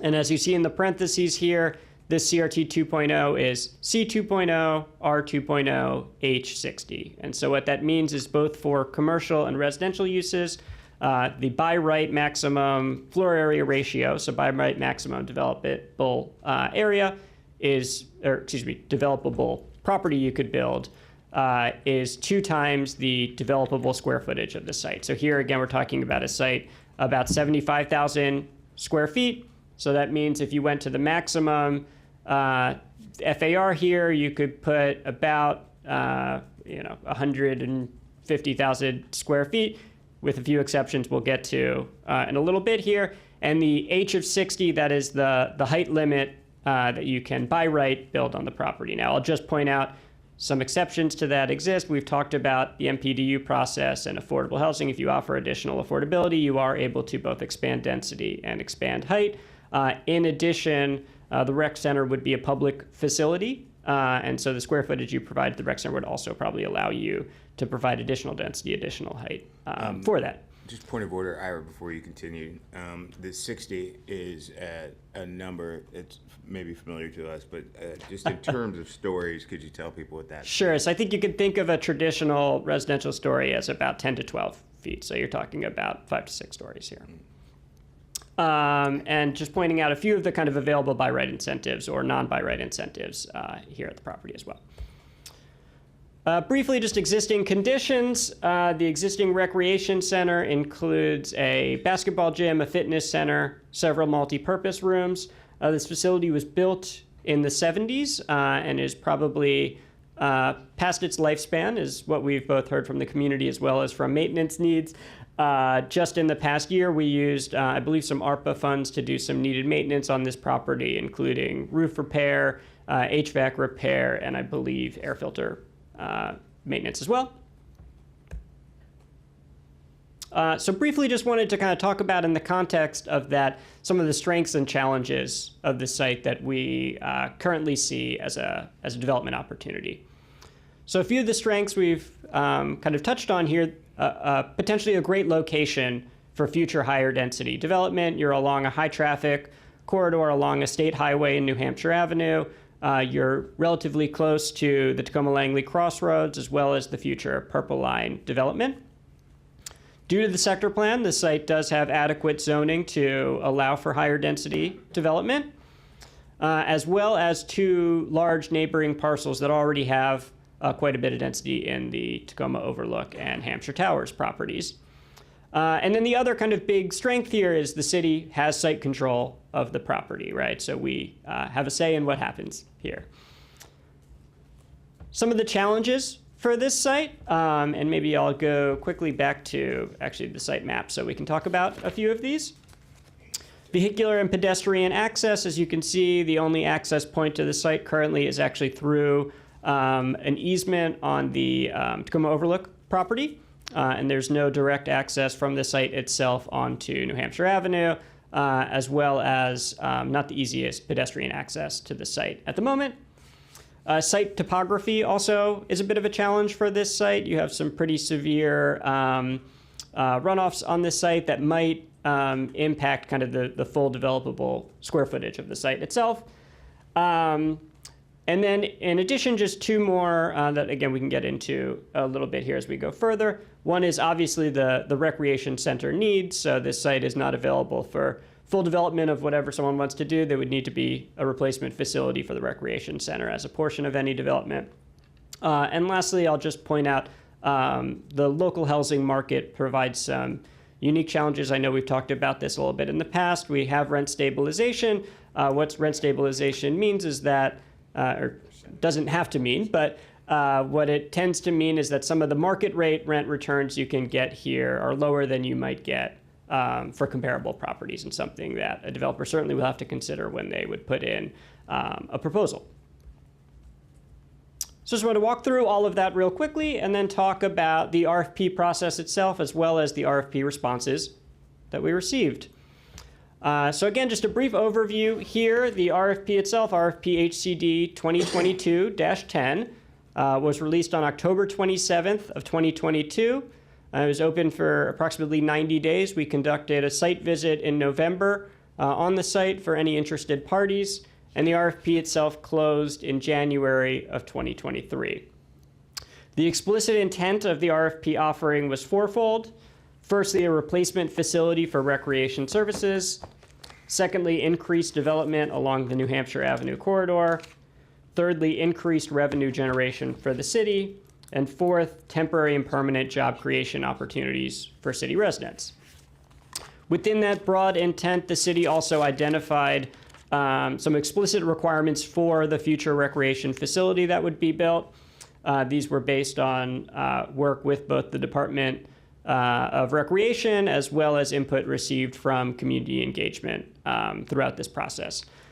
The recreation facility requirements outlined were a 15 to 20,000 square foot replacement facility that included several rooms. As you see here below, I'll just highlight some of the key pieces, which was a regulation basketball court with retractable bleacher seating, as well as reserved parking and a separate entrance.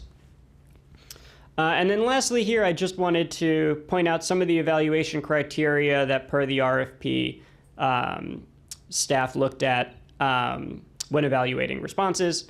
Most importantly, obviously addressing the RFP intent, as well as looking at short and long-term benefits for the city, project feasibility, and team experience were kind of the highest points of order. And then in addition, economic impact, city equity and sustainability goals, project fit within the community, and project timeline.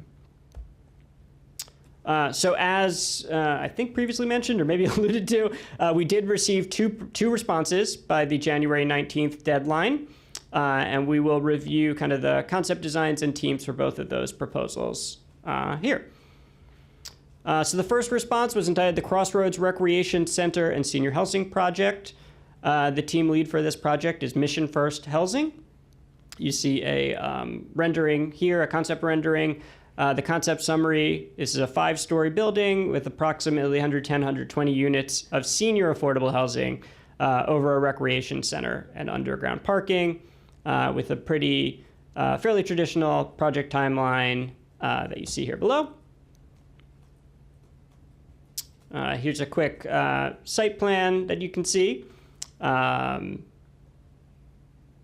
well as a few more renderings, including, I'll let you look below, the parking and recreation center level, the first floor level amenities and additional recreation center space, as well as sample floor plans for some of the upper floors.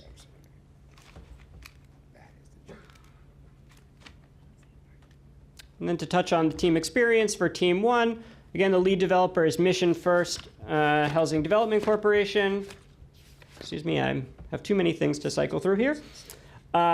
This is a DC-based 501c3 that develops affordable and mixed income housing throughout the DC metro region as well as the Mid-Atlantic region.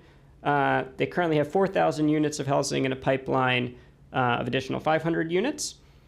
This team actually responded to the initial letter of interest solicitation in 2018 as well, so clearly has been following this project and put together the team you see below. And I'll just point out a few sample relevant projects from this team. They include the Lewis in Sweetland, Maryland, a 137-unit senior complex, 123 McElderry, another 104-unit mixed income project, as well as 2 projects you see here, St. Anne's and 1910 University. All right, our second response, you've heard from some of the respondents tonight during public testimony, but our second response is entitled 7315 New Hampshire. The team lead here is 7315 New Hampshire Partners, and they also have a broadly similar kind of in concept design. This is a 7-story building, with 150 to 170 units of affordable housing. They did not propose senior housing, but just affordable housing over a recreation center with underground parking as well. And again, a fairly traditional and reasonable project timeline. You see here some renderings both of sample materials for the site, a massing plan, and here you see in addition some site plans as well, with the gym located on the southern portion of the property, attached to the recreation center and resident amenities above, and then some sample floor plans, for the upper floors. 7315 New Hampshire Partners is a to-be-formed partnership that brings together several both local interests, financing partners, as well as experts in the field of housing development in the region. You heard from some of them tonight as well. So you have Tacoma Partners, who were represented by Alex and Sebi, who you heard. You have Housing Initiative Partnership, represented by Marianne, as well as Equity Plus LLC, who is the lead financer for the project. Point out a few pieces of team experience here. You see here an image of the residence at Springbrook, which is a Housing Initiative Partnership project in Clinton, Maryland, with about 100 units of housing. And I also point out here, Equity Plus has worked closely with both Jubilee Housing and Mana Incorporated to bring hundreds of units and millions of dollars worth of LIHTC and affordable housing projects to the DC region. All right, so what have we learned both from the RFP process as well as the responses? I think the first thing I want to highlight is that we have some great and passionate teams here who have responded, who are really interested in being partners with the city on finding a project here moving forward. So you have both the Mission First team, who initially responded in 2018 to a letter of interest, still responded here in 2022 to an RFP, and you heard the passion from the 7315 New Hampshire team yourself today. Both their passion for the city as well as their passion for the project itself and their ability to bring together the team that they brought together for this project. So the real question that city staff was left with based on these responses is, was the original RFP intent of offering feasible to put together a project in the immediate future? Our RFP basically asked for everything that we had hoped to get from this site, right? A recreation center, over 5 times the size of the current recreation center, new housing on this site, protection of existed forested area on this site, and no presumed city subsidy as a part of that proposal, right?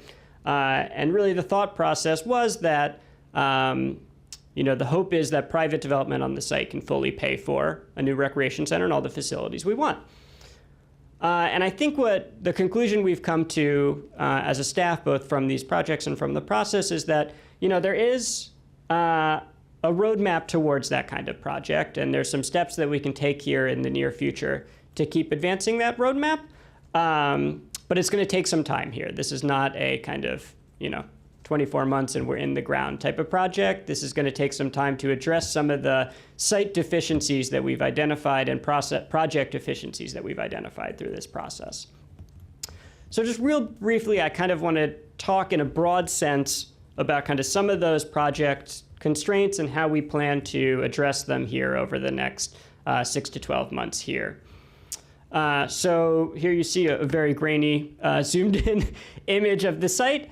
As we mentioned, this site is about 75,000 square feet. Seems like a pretty big site, seems like you can do a lot with this site. However, when you start kind of layering on some of the additional both restrictions from the site as well as imposed restrictions from the RFP, you can quickly see how limiting that site might become. So first of all, you don't just build new housing, you also build about 20% of the square footage to be amenities that you provide, whether that's common space, shared space, just entryways, all that stuff. You lose square footage with that. Oop, we jumped too fast. Secondly, you have to address parking on this site. Both these respondents proposed below-grade parking as a portion of the solution. Secondly, we have, I don't really like what I titled this, but let's just say challenging land on the site to develop, whether that's because of topography, whether that's because of access issues, whether that's because of protected forested areas that you might not easily be able to develop to the full potential of the site. And then lastly, we have the recreation center expectations, which per our RFP, take out about 20,000 square feet of developable gross square footage that you can build on the site. So within all of that, you end up with a smaller sliver of the existing parcel that you could do something with. And then secondly, on the back end, you have some revenue constraints. As we talked about, average median rents here in the city are much lower than they are in the DMV region, in Montgomery County as a whole. These are just some illustrative census data to kind of speak to that. And what that means is you're really limited when you're financing this type of project to an affordable project, whether that's a LIHTC project, another kind of state or county affordability financing. You're really limited in what you do to put a deal together. And I think that's what we've seen both from staff analysis as well as from the proposals here, which both proposed affordable housing projects on the site. So within those constraints and some other constraints, what are the city's levers that we can take to get towards project feasibility here? One lever that we do have, I've titled here, site control. And what that means is that we're able to start doing some of the additional pre-development work, some of the additional due diligence work that would be necessary to get a project from concept design into actual feasibility, into knowing the true numbers of what you can build on the site, knowing the true costs of those numbers. And site control can allow us to do a whole bunch of different pre-development activities here that normally would be the responsibility of a private developer to do. Those include things like engineering studies to help us understand just how far underground you can build in the site. Those include things like helping to solve some of the access issues on the site or helping to understand to a greater degree some of the potential environmental restrictions on the site. So site control allows us to do some of that pre-development work as a city and give potential respondents the chance to respond with a more informed understanding of the project and of the opportunity in front of them. Secondly, I put here square footage, and what I meant by that was we can control to some degree what the replacement rec center facility looks like and what our expectations for that site are. Again, I'll reiterate here in this RFP round, we asked for a fairly large ask. We asked for kind of all of the things that we wanted out of the site. And if that's what we decide we need from the site, that's totally understandable. And both respondents here made good faith efforts to meet those requirements and submitted proposals that met those requirements. But it clearly is a challenge to getting to a feasible project. And so that's something that maybe we need to consider. The next lever is finances. I think it's also quite clear from staff analysis as well as from the projects that a successful project here is going to require significant city subsidy.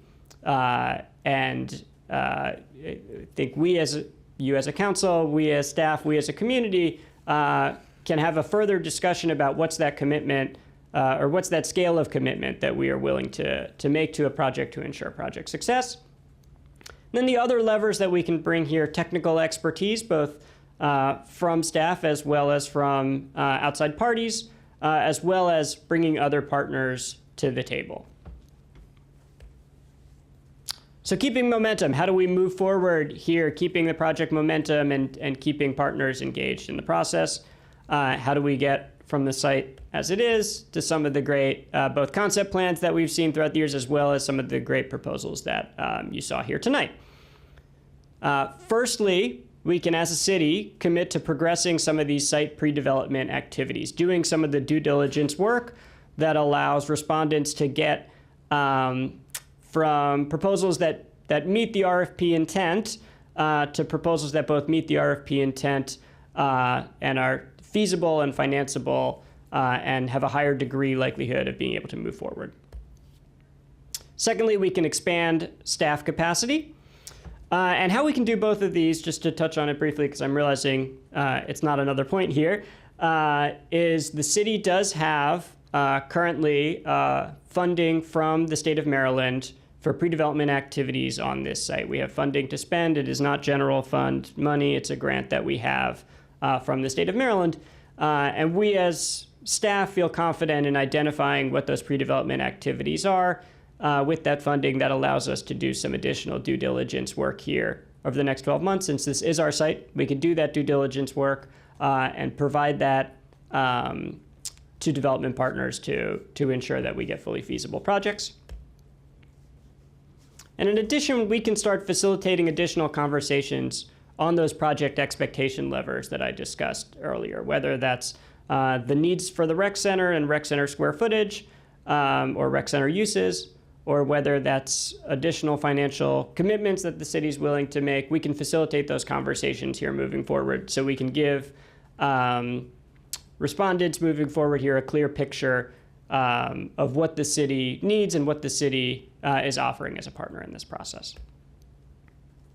And lastly, I think most importantly, what we can do is we can encourage project submission refinement. As I mentioned, we've got 2 very committed respondents here who are really interested in working with the city and have been working with the city here for a while to try and find a feasible project.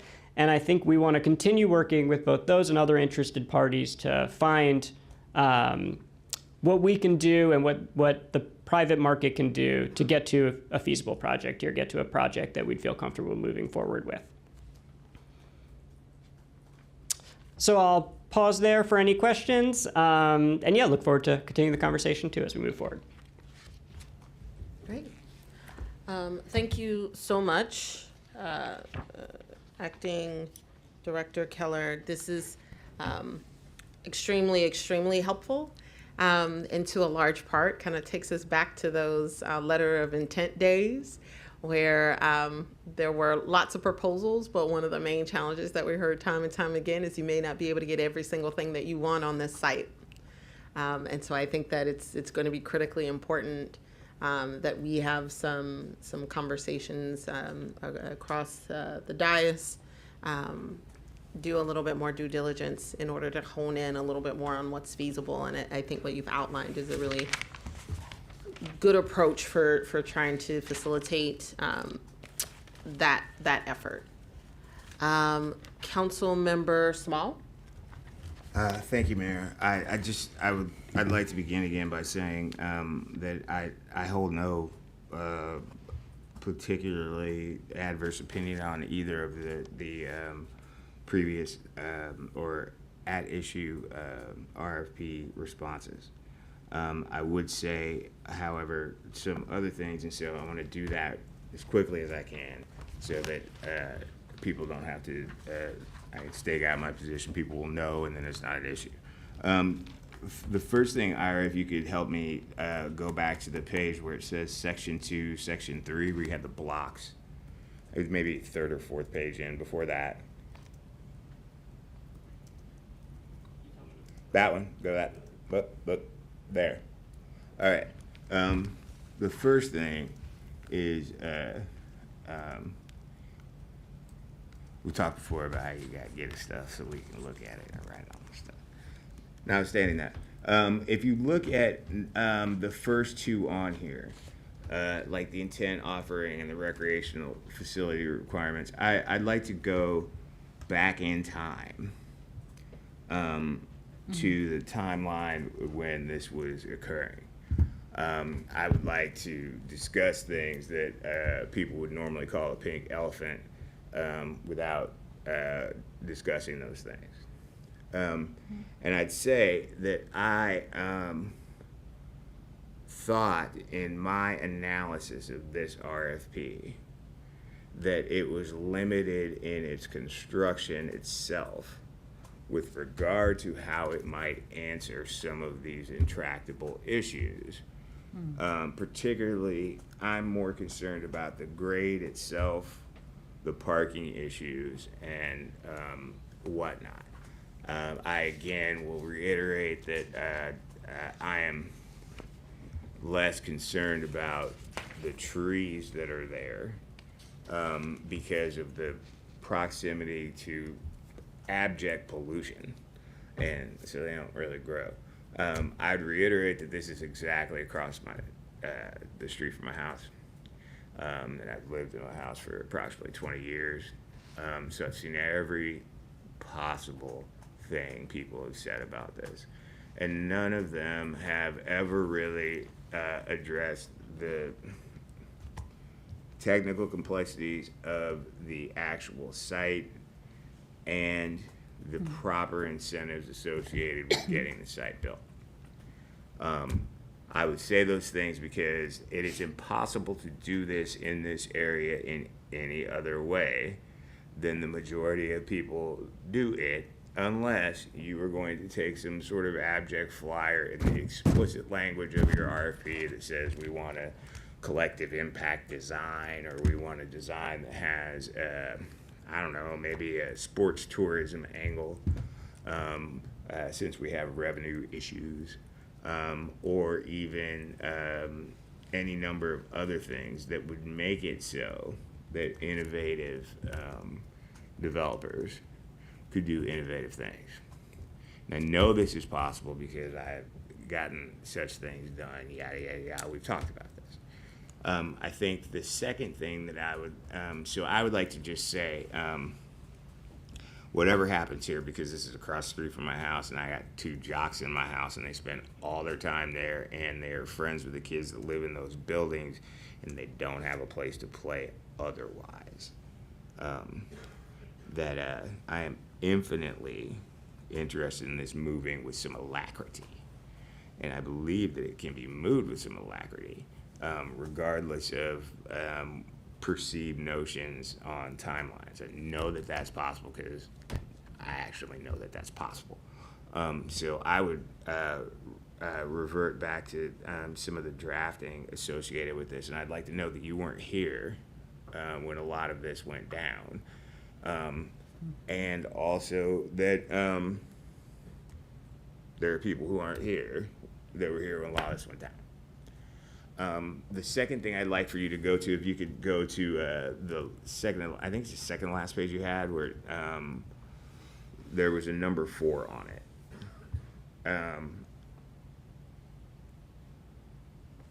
Yeah, this one.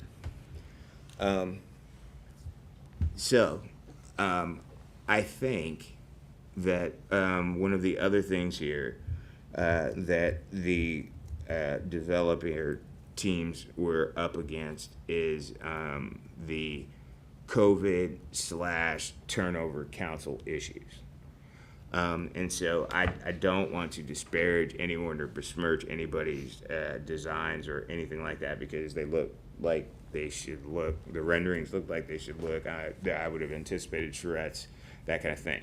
The thing I would say about this, though, is, and I'm thankful that this is the thing that came up, since I wouldn't have been prepared to discuss any other thing but this, given where I've been.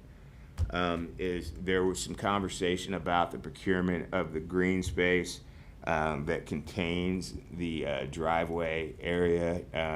The property owners had indicated an interest in potential procurement of that space by developers. I would be interested in knowing where any of those sorts of negotiations are, and if the town itself or the city itself is a player in those negotiations. And then also I would lean heavily on the fact that there are a lot of things with regard to the design here of the street itself. New Hampshire has a gigantic thoroughfare that is poorly attended by the state highway administration, that I would argue probably would warrant some sort of holistic approach to the area in advance, or at mea culpa or some other thing, to acknowledge the state's or the county's lack of accountability in this area, that may even potentially augment the ability of the staff to potentially rewrite this RFP and dream bigger on the front end, give some vigor to the developers in the middle, and bring us a potential building that really has had the same constraints and the same concerns of at least the residents in Ward 6, who don't like to have to go to a place on the other side of the town to play in an overcrowded park. Like, I actually think the first time that you and I ran against each other, like the GP race that I ran to make sure you weren't running by yourself, like, we talked about the sector plan and these issues. So I'm not willing to countenance a theory that involves a lot of consideration and diligence or whatever in advance of where we are right now, which is fire and brimstone from the Ward 6 representative that he is not going to allow for this to be what is going to happen. Great. Thank you so much, Councilmember. Councilmember Siemens. Thank you, Mayor, and thank you, Mr. Cowler, for the presentation tonight. And I assume this presentation is going to be up on the website? I believe through my own fault, Jesse got it a little bit late, but it will be on the website. Yes. Okay. Yes, I was disappointed not. And the full council memo should be available as well already. So. Okay. Thank you. Yeah, I think Councilmember Small made some good points in what he was discussing, and I guess the big thing I would like to see is maybe some thought to kind of alternative revenue sources for this project, and rather than the traditional going out and looking for state help to do it, but if there aren't some other commercial avenues that might be beneficial. Thank you. Councilmember DeBala. Yeah, thank you. A few things. First of all, to those of you who applied sent in a proposal, thank you. I have been working on and interested in this project for many years, and I appreciate your interest and your willingness to work. with the city on this. On the things that Director Cowler said, to me, rethinking the rec center request, I'm not sure how much that affects the cost, but it sure seems to me that we ought to look at that aspect of it. Do we really need 20, I mean, given the situation, can we rethink the 20,000 square feet?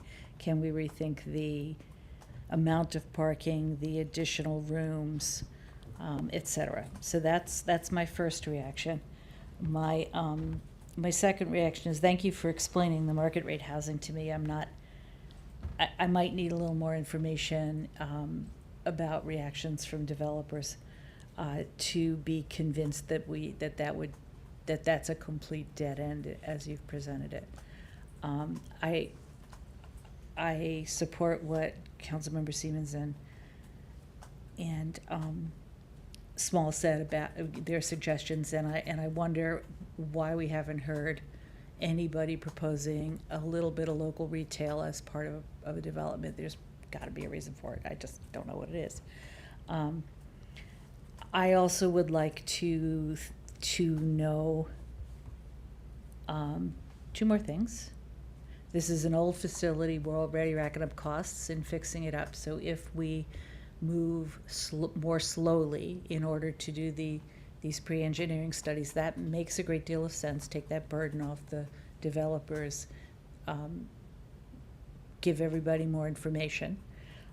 But what costs are we racking up in terms of the facility and trying to keep it running for another couple of years beyond, because we're way beyond where we thought we'd be already.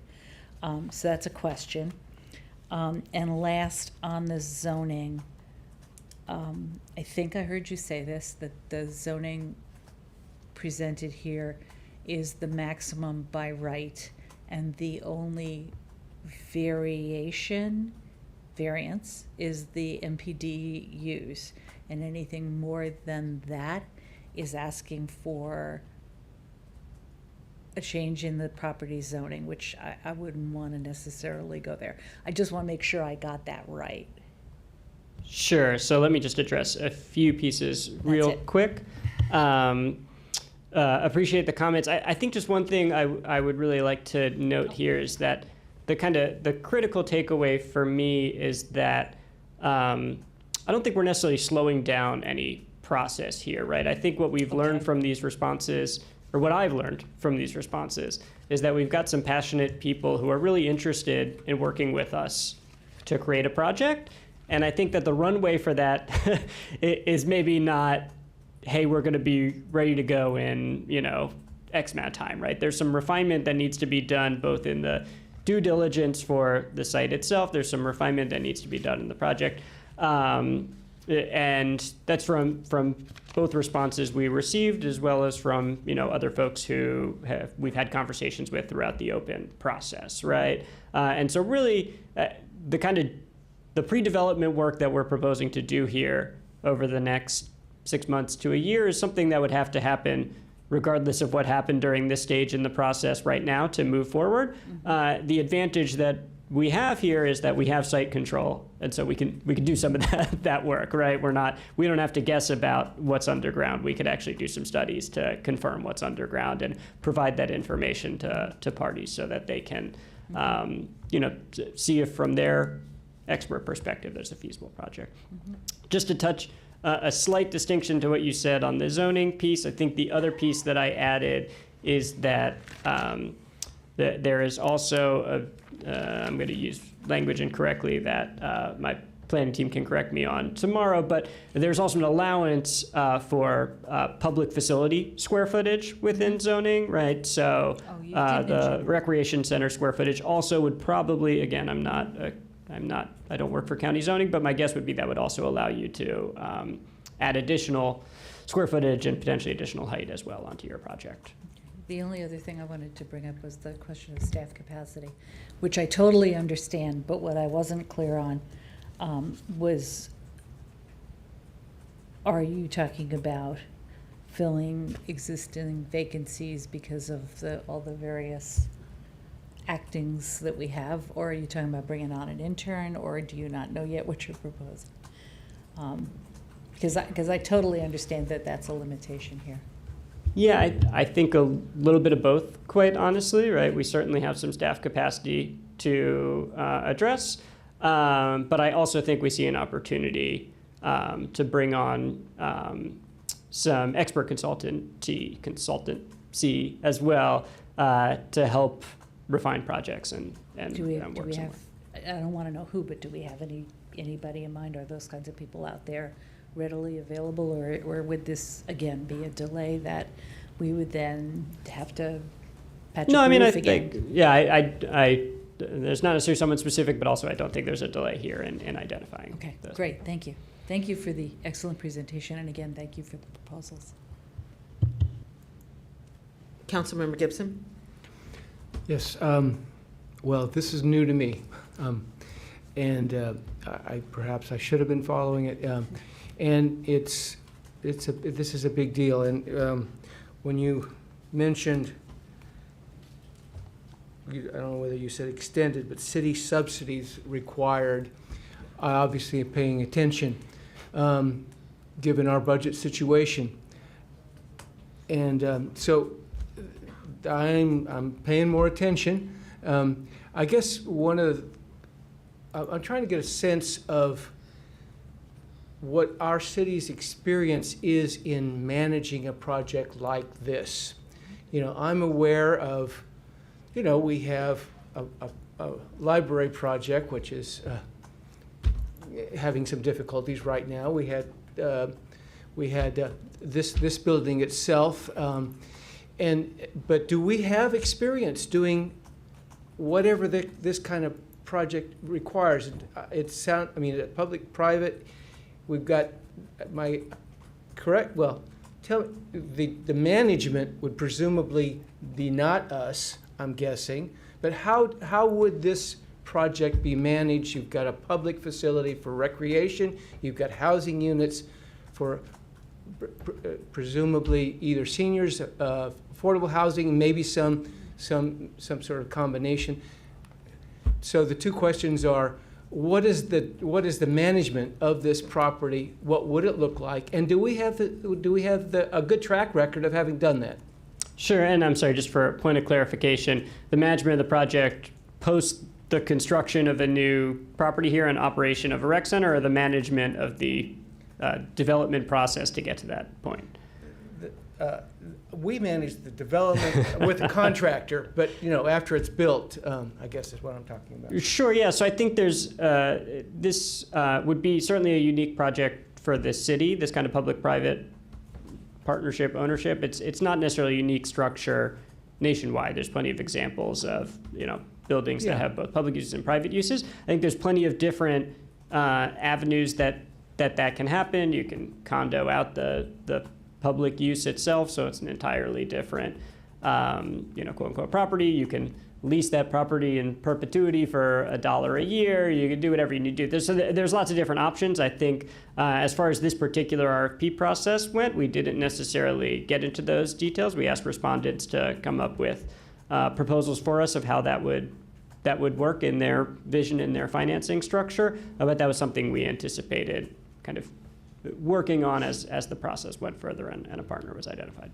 So you gave some direction, and you've got some potential models from at least two respondents to the RFP, and then we don't have, the city hasn't done anything like this, hasn't managed or hasn't done a public-private partnership, certainly on this scale.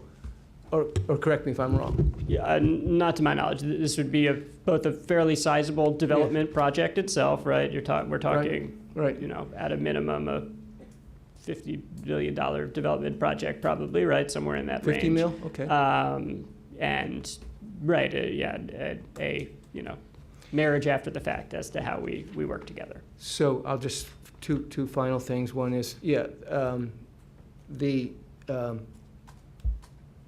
potential financing options obviously will play a big role in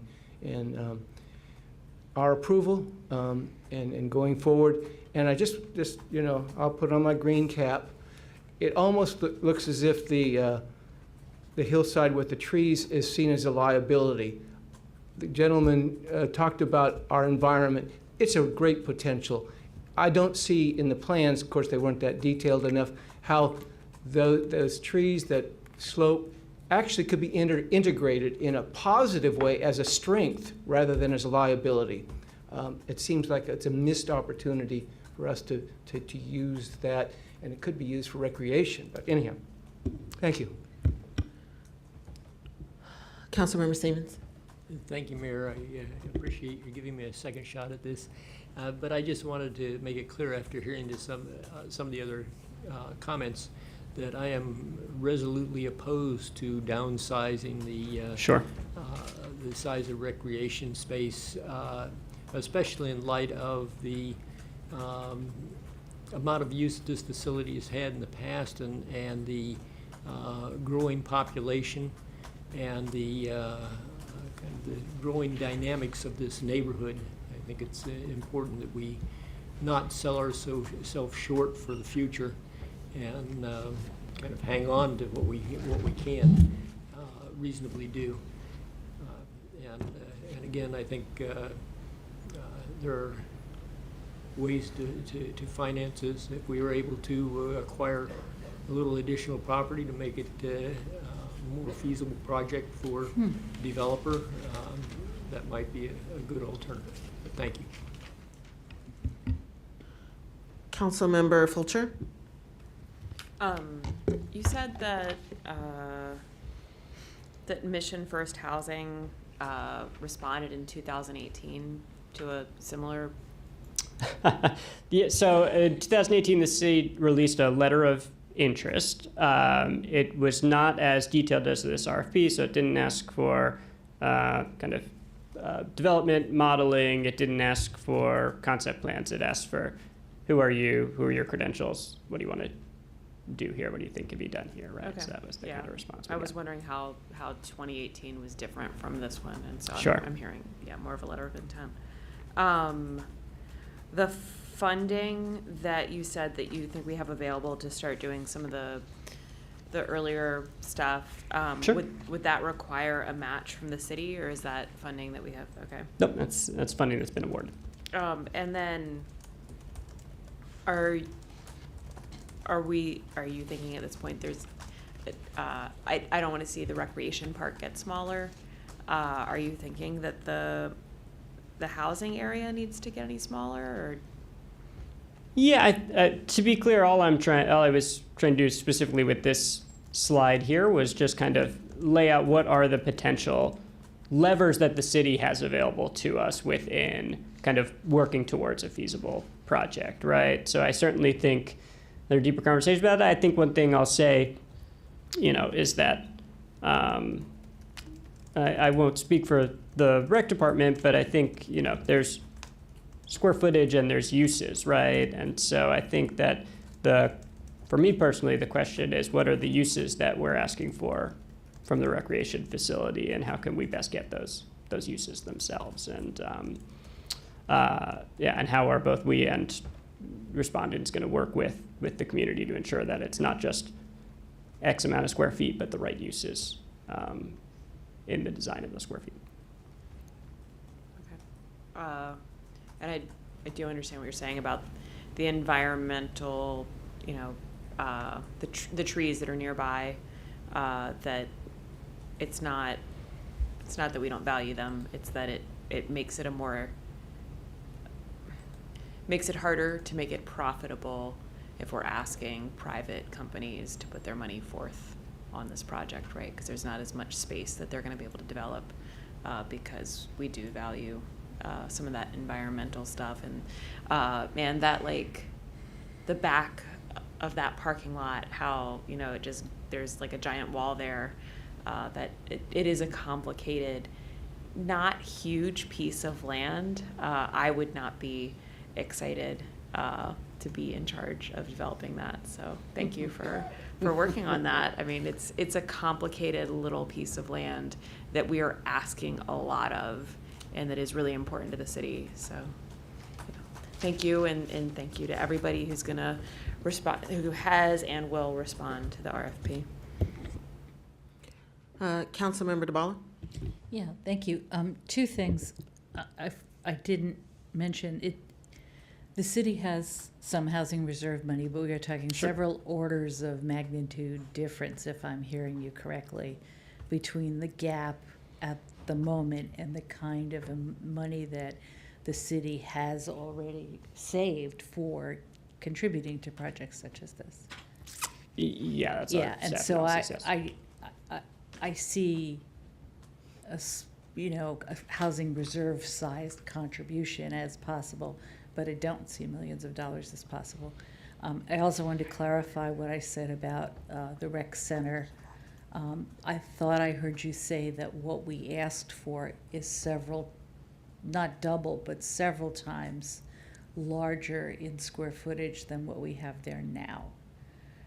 And so, again, I actually think he misspoke. I think we have well, that's what I'm trying to get 10,000 right now, and we're clear going to at. 20,000. Yeah, what are we trying to get?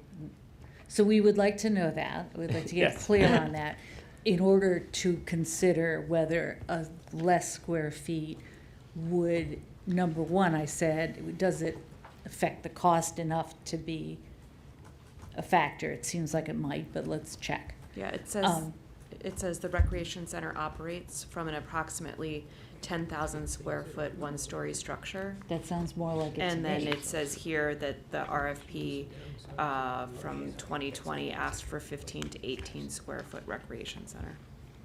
Thank So, you. yeah. So again, my interest is in if it affects the economics significantly, I would be willing to consider it. Yeah, heard, yes. That's all. And I agree with Councilmember Siemens about looking at alternative ways to generate revenue if there's something we haven't all thought of yet. Councilmember Hanzai? Thank you. I thank you for the presentation, and thank you to those who are here presenting on their projects. I appreciate you putting forward proposals. I'm just wondering, I'm thinking about this and thinking about the minor master plan amendment that we've just been talking about. And the first thing that came to my mind was, missing middle housing, but juxtaposing that up against kind of Purple Line development and equity goals around the Purple Line. I don't have a visual in my head right now. I'm a maps person, but how many blocks exactly this is away from the closest stop? Is it what, three blocks? 3 big blocks? Is that about right? I would argue that those aren't real blocks. No, Yeah. there's Okay, not. yeah, large Maybe blocks, but I mean in technically, terms yes. of More accessibility more like a to third of a mile. in terms of accessibility to public transportation that is envisaged to be happening anytime soon, I would think that this is a really important piece of property for the county writ large and the DMV area to be trying to make sure that we get population density right around here.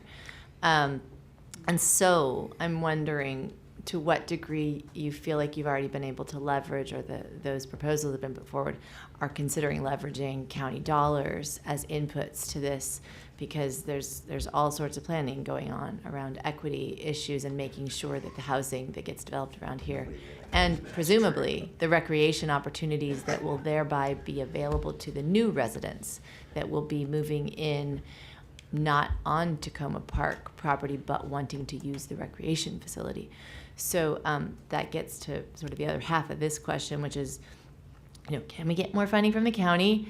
And have we assessed the county facilities that exist for recreation around this facility to see what the projected population density might be and whether those county services are likely to meet the need over the next 15, 20 years, and whether this facility de facto is going to have to serve all of that.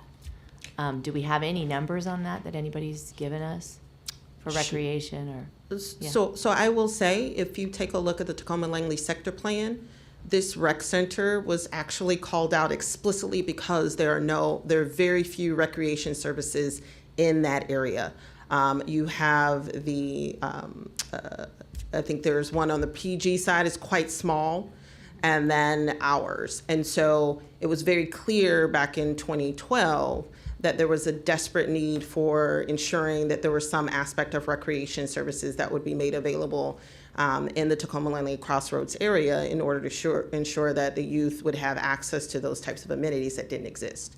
So the whole goal of the sector plan and the reason why the rec center was called out, while it was acknowledging they could be a tool for housing creation, particularly because there was this expectation at the time that there was going to be increased density, particularly in the commercial strips near the Purple Line stations, right? So the idea was that there would likely be lots of density and the need for affordable housing and recreation services. There would be no space for that. So the sector plan was really trying to ensure that there was space available in the area to make sure that these types of amenities would be made available, especially given that so many people who live in the area would be priced out. So I want to make sure that we're not going, and again, I former council member of Ward 6, been doing this for a while. Yelling at her about it for as long. So, I mean, I think one thing that is important to keep in mind for my colleagues, especially given that a lot of us are new and don't quite know all of the history, but the reason why we were doing the double dipping is because prior councils raised concerns about being able to pay for a rec center. And whereas in other segments of our community, we will borrow money, we will, call a friend. What? To figure out how to get the money up in order to make a substantial investment such as that. For the rec center at the time, no one wanted to spend city money for it. And so because of that, the idea was to try to make the site be self-funding. So if you can figure out a way to have enough housing, and the model for the housing would allow for a developer to have enough of a profit margin that would allow for us to get the rec center as a byproduct of that, then you could have two birds, one stone. You get housing and you get a rec. But the problem is affordable housing doesn't have very high profit margins, right? So we wanted affordable housing and a free rec center in a very tight spot that would require underground parking, And right? forgoes essentially 2 stories because at least somewhere you got to have enough room to have a field house of some kind. Exactly. So where we are now is having to make some decisions, right? We've gone through the process, and I would encourage folks to take a look at the Brick and Story report, because you'll see clear as day. Residents, over 1,000 residents, had all of these, in the middle of the pandemic, no less, were engaged. And the point that was raised earlier about, hey, can we have like a coffee shop or something else there? Yes, that was brought up, and that actually ranked higher for the people who use that facility than housing. But again, a rentable space was really important because there's very little public space in that area, right? And you're dealing with low to moderate income individuals who live in apartment buildings. So if you want to have a birthday, if you want to do something, there's very little space to do it. So they wanted more rooms, right, to rent space. So, I think the thing that is really important for us to keep in mind, and thank you so much, Ira, for walking through the history and really trying to get people up to speed on where we are, is that we're going to have to make a decision, right? We have all of these confounding factors. We have rent stabilization, right? So my hope is that the county passes their rent stabilization. That might free up some money or something. They'll figure something out to make the profit margins maybe be a little better. But the fact of the matter is, not downing rent stabilization is one of the main tools that we are able to use to keep people in our community. But it does mean that when it comes to financing, it's a lot harder to finance projects here. We have the fact that we don't own the actual entrance to the rec center. So you would need to figure all of that stuff out. We already have very tight parking needs for that area. We already have people that are in the multifamily buildings that are parking at the rec center overnight because they have no space to park. So if you're trying to flush in 500 extra people to participate in a rec center Ballapalooza, where are those people gonna go? right? We experienced that firsthand when we were doing our vaccination clinics, where we had to try to broker deals with IHOP to allow people to park because they needed to stand in line to get their COVID vaccines. And guess who doesn't want them on their parcels? Exactly.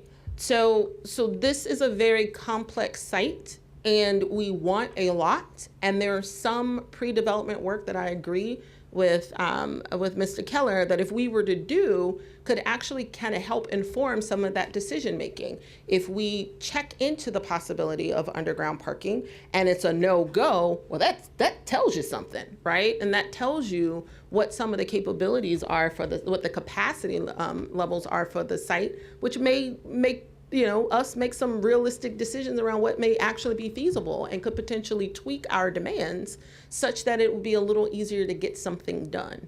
So I do just want to make sure that everyone kind of understands some of the complexities and some of the rocks that have been overturned in order to move this thing forward. But I don't want us to keep getting entrenched in this notion of cost when there's so many people in that segment of our community that have very little, and keeping in mind what is happening with the Purple Line, that the access to space is going to be that much more difficult down the line. So I just want to stress those points. And I haven't even gotten into my actual questions. I'll just email those later because it's 10 o'clock. Can I just add one final piece to build off of that, which is, I think from staff's perspective, my kind of feedback from these responses, these respondents, and this process is that I think the two things that the city can really offer to help move this forward are patience and clarity. And I think by clarity, what I mean is both some of that site clarity that I think we can help provide as the site owner, as well as some of that project clarity that says, hey, you did your best to deliver all the things we asked. Where are the margins that we can play around with here, and what are the priorities that we have? And so, I'm heartened here moving forward, and I think that there's a roadmap. It's going to require patience, and it's going to require clarity. So. Okay. And I do want to stress again my appreciation to the companies that submitted proposals and the passion, because I recognize with some of the development projects that we have in particular, that often it is the passion and the moral compass of our developers that go over very well here. And so ensuring that we are, it's positive to see that we're getting proposals and there are folks that are passionate and really interested in moving this work forward. And it's not going unnoticed. So I appreciate the companies that have already submitted bids. Councilmember Small. I'd just like to say that in the process of being a council member periodically, I tell the mayor that I appreciate her get down because I am physically in a little bit of disquiet, which means that I could potentially be a little bit direct when I am dealing with something that's contravention to my opinion. And so I appreciate what you just did. That was fly.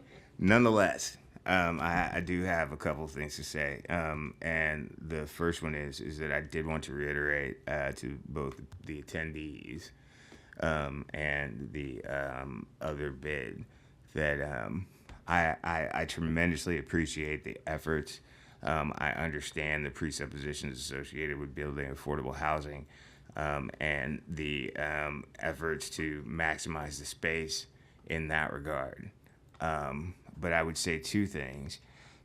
First of all, I would refer you to the quiet part, making loud, which is the specifics of the addendum to the contract by which we obtain the property, which is that it has to have a rec center on it, which is good for us in Ward 6, in my personal opinion, since we don't have any play space anywhere.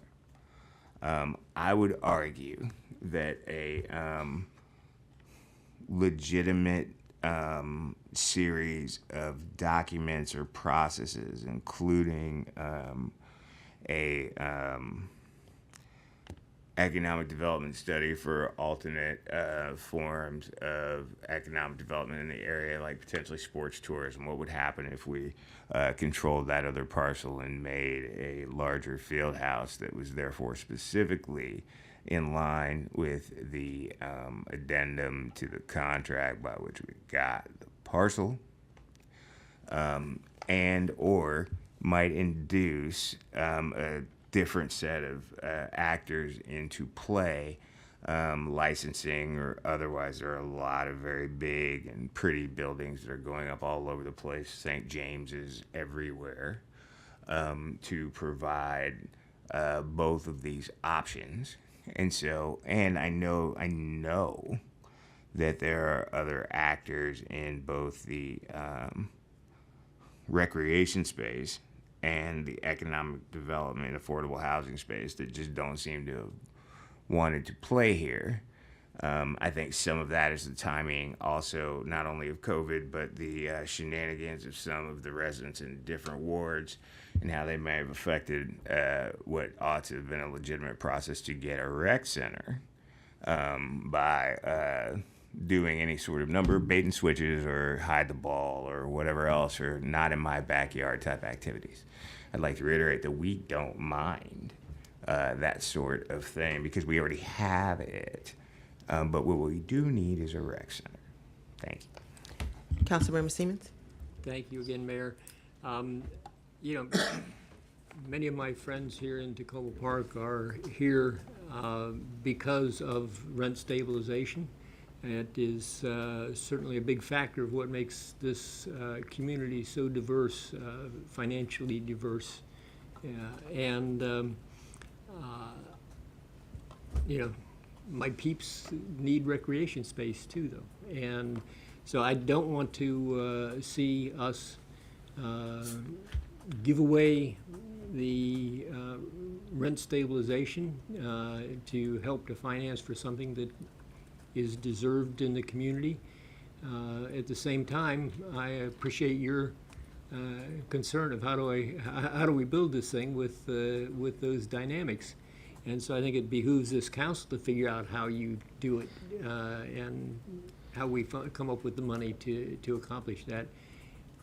Maybe it means changing the way that we've distributed our money in the budget. Maybe it means that we think of more creative ways of financing a project, but I don't think we want to give up those things that make us who we are. Thank you. Councilmember Honzak? I just wanted to make sure, Mayor, that I was clear on what I was trying to say, and I may not have been. One thing is that I believe wholeheartedly that we need a very large recreation space, as large as we can possibly build in that space. I don't think the city has enough recreation spaces in some of the key hot spots where we need them, which includes that one. But what I was wondering is whether we need to push even harder on our county executives to get, and maybe it's a lost cause, I don't know, but to get some of that money that we are definitely in need of, to recognize that there is not a physical space, just like there's not a physical space on the Washington Adventist campus to build a bigger school, but that doesn't mean that we don't need one.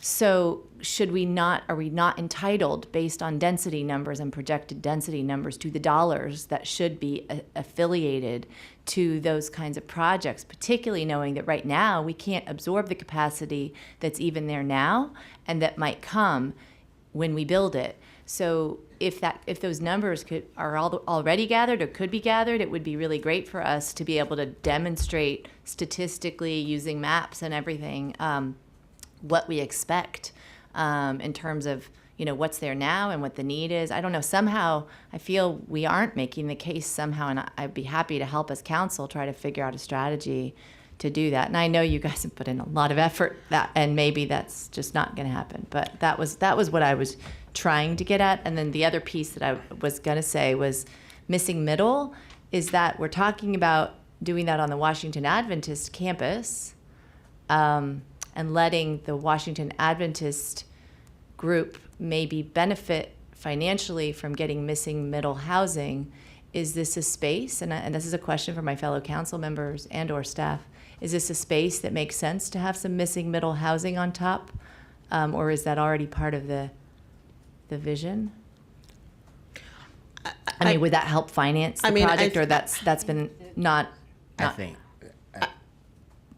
I think that when it comes to what we mean by affordable, right? We can talk about workforce housing all day long, but the fact of the matter is there are more funding available, the more lower end of AMI that you focus your projects on, right? So that's just a reality. So if you are looking at trying to develop missing middle housing, which would mean individuals that would be at the higher end of AMI, 80%, 100%, maybe a little over, that typically, and even if you were to give, which we do, we allow people to have the exception for 5 years for rent stabilization, it's still over time could show, because of the marginal increase of the rents over time, still would impact your financing stack, right? So I think that, again, I think the reality is, and that's one of the reasons why we were pushing with our Maryland Municipal League legislative action request around more funding opportunities to build missing middle housing, right? Because right now you have monies that are available at one end, not necessarily at the middle, right? And then you have market rate, which can do whatever it wants to do. And so unless we have more, and the development community has access to more funding options to fill that gap, we're going to keep running into this problem where you have these availability of funding on the ends. I do know that typically the county has been great. Once there is a potential project in the hopper, it's a little more baked. They are good about providing things and working with developers around payment in lieu of taxes or tax reprieves and those kinds of things, which also help with that funding stack, which is useful. But again, it all, I think the buck kind of starts and stops with us, right? We have to decide, right? How are we prioritizing what is actually feasible for the site? What is it we want to weigh more than the other to allow for some flexibility for our development partners to come in to be able to present something to us that might meet not all of our needs, but the majority of our priorities, and still be financially viable. And I think that's something that we're going to have to deal with across the board. With any future development projects that may come our way. I think this is unique in that it's our property. And so therefore we have a lot more say than, say, if Washington Advances were to come up with what they want to come up with on their property and it comes before us, we wouldn't have as much say in terms of what actually goes there. Councilman I don't Swan. mean to, and I, in conclusion, I guess, because we're about to move on. Yep. I would say that as the longtime resident, first time council person, that the crux of the issue here is also the broader policy issues associated with the communication of state or quasi-state actors, because there's some things that are being assumed that none of us really know because they're not really telling anyone, and we're being required to play to some degree nice with them because they're, I don't know, scary, and they're gonna leave more potholes in the road. I don't know if you were over there today. No. But and because they're just outside of our jurisdiction, or they're just where the brown people live, or the cross-jurisdictional issues, they're not going to really say anything until they do what they intend to do, which is to displace those people in that area and turn that over. And so when that turns over, then the market rate issues that are going to be affecting, maybe, let's not say that New Hampshire Towers, but the Overlook will change.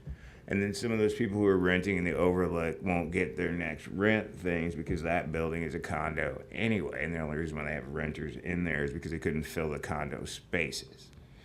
And then that whole landscape will change, and then the calculations will be different anyway. If we knew when those things were going to actually occur, then people like Ira could plan for those things. Or any of the things that we requested when we met with them, including emails from people who were making decisions, could be helpful.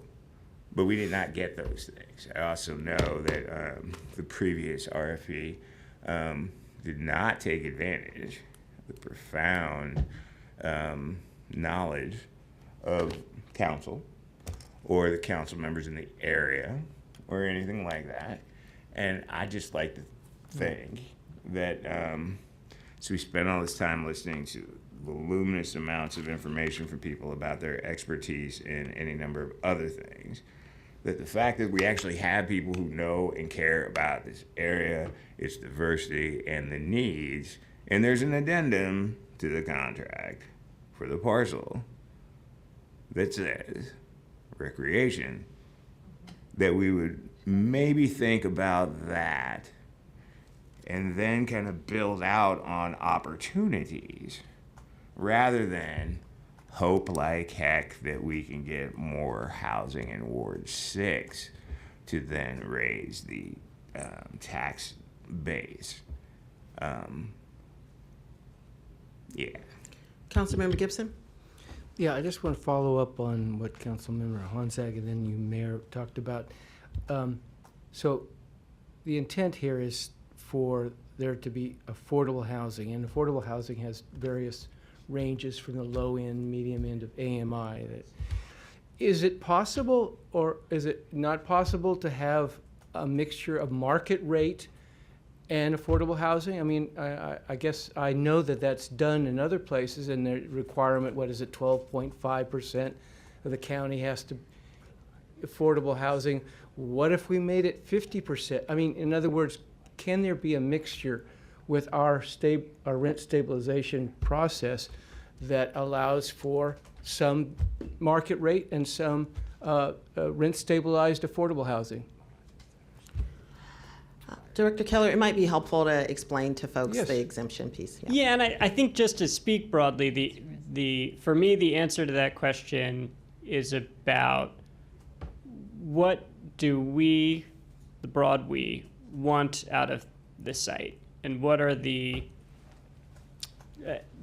I think it's clear to me from the responses, it's clear to me from the staff analysis we've done over the past year, 2 years here, that we can't have all those things. And I think one of the questions that I'm left with is, for example, the way you structure an affordable housing deal is it's an easier deal to finance, right? There's more federal money, there's more state money in the deal, right?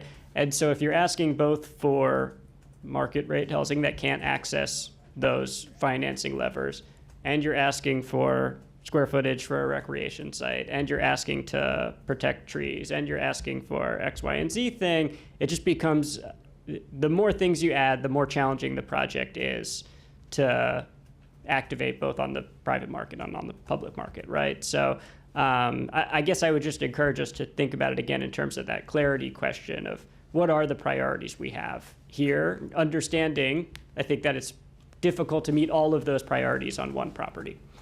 And I understand that there is, those competing goals. I didn't get an answer to the question, though.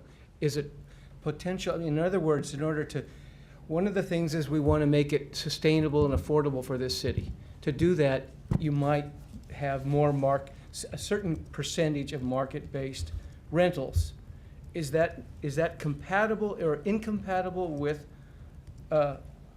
having having affordable housing in the majority of it? I'm just trying to understand what the options are, and I'm not familiar enough with. I mean, I think, Councilmember Gibson, your question may warrant an offline discussion with, given that it's 10:20 Your question may require a little bit more of a sit down with Director Keller sometime this week, just so that he can kind of walk you through aspects of, rent Right. stabilization. Well, I'll and be the glad to do exemption that. and I imagine Certainly. some people would also other people would like to know that too, so I could share with other people. I just thought, yes, but, I just wanted to hear. Sure. One quick point of clarification. Director Cowler, did we ask for affordable housing specifically in the RFP? We did not. We did not specify housing type. What we said was the four pieces I outlined. I won't go all the way through the presentation here, but the four pieces we identified, which was the replacement rec center as the number one intent, additional density is what we said as the second intent, and then the smaller intents of economic impact for the city and workforce opportunities for the city. So I think to David's point, I think we put out an RFP and didn't put any restrictions on the type of housing, and what we got were like we said, responses that said that the way we can finance this or get close to financing this is through an affordable housing concept. So I think that's what the market has demonstrated to us.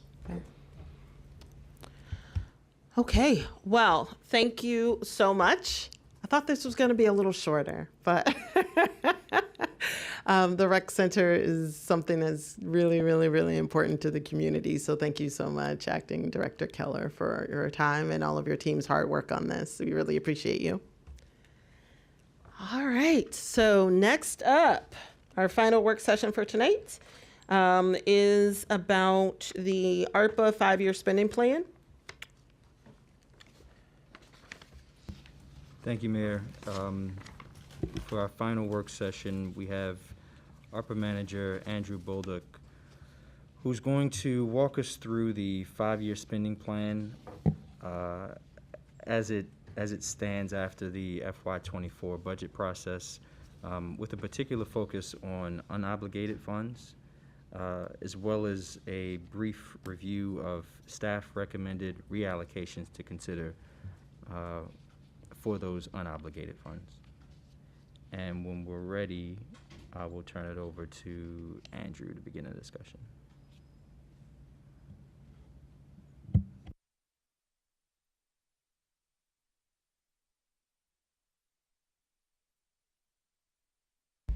All right, good evening, Council. My family's down from Vermont, and we celebrated the 4th in Deal, Maryland, but clearly the party was in Tacoma Park, so next time we'll have to come make a way up here and see the festivities. I also think fireworks are overrated, so, perfect.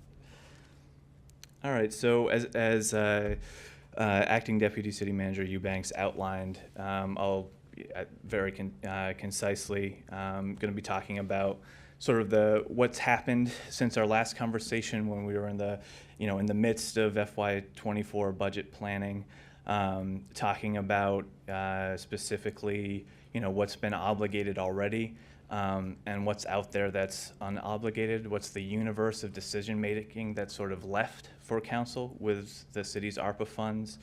Going to highlight 3 specific programs: direct cash assistance, community connectors, Tacoma Langley Crossroads, and then again, as David mentioned, talk about some of the initial concepts of staff recommendations, what we've seen in terms of successful projects so far, if we do have ARPA dollars to reallocate. And so for this session, I want you to be thinking specifically about one question. Of all my slides, I only have one that has a question mark next to it, and that's the Direct Cash Assistance Program. So it'd be really helpful to have some guidance from council on whether or not there's a date certain to end the program. As you can see from the charts in the presentation, that we're not going to spend down the entire $2.4 million if we keep going on this current course. So is there a date certain to sort of cut off the plan? Or is there a number that council has in mind, that we'd like to get to this many approved applications? Or do you need additional information to make that decision, and Andrew come back next week with that additional information? and then ultimately with the other information presented, the reallocation decisions don't need to be made tonight. These are, again, initial sort of concepts. Things could come up between now and when a decision needs to be made. Specifically, I think during the FY25 budget process, we've already budgeted for the FY24 programs, and or if there's something that comes up, which we'll talk about a little bit at the end, if we have any sort of contingency funding. There's a great idea that's come along in a couple of months.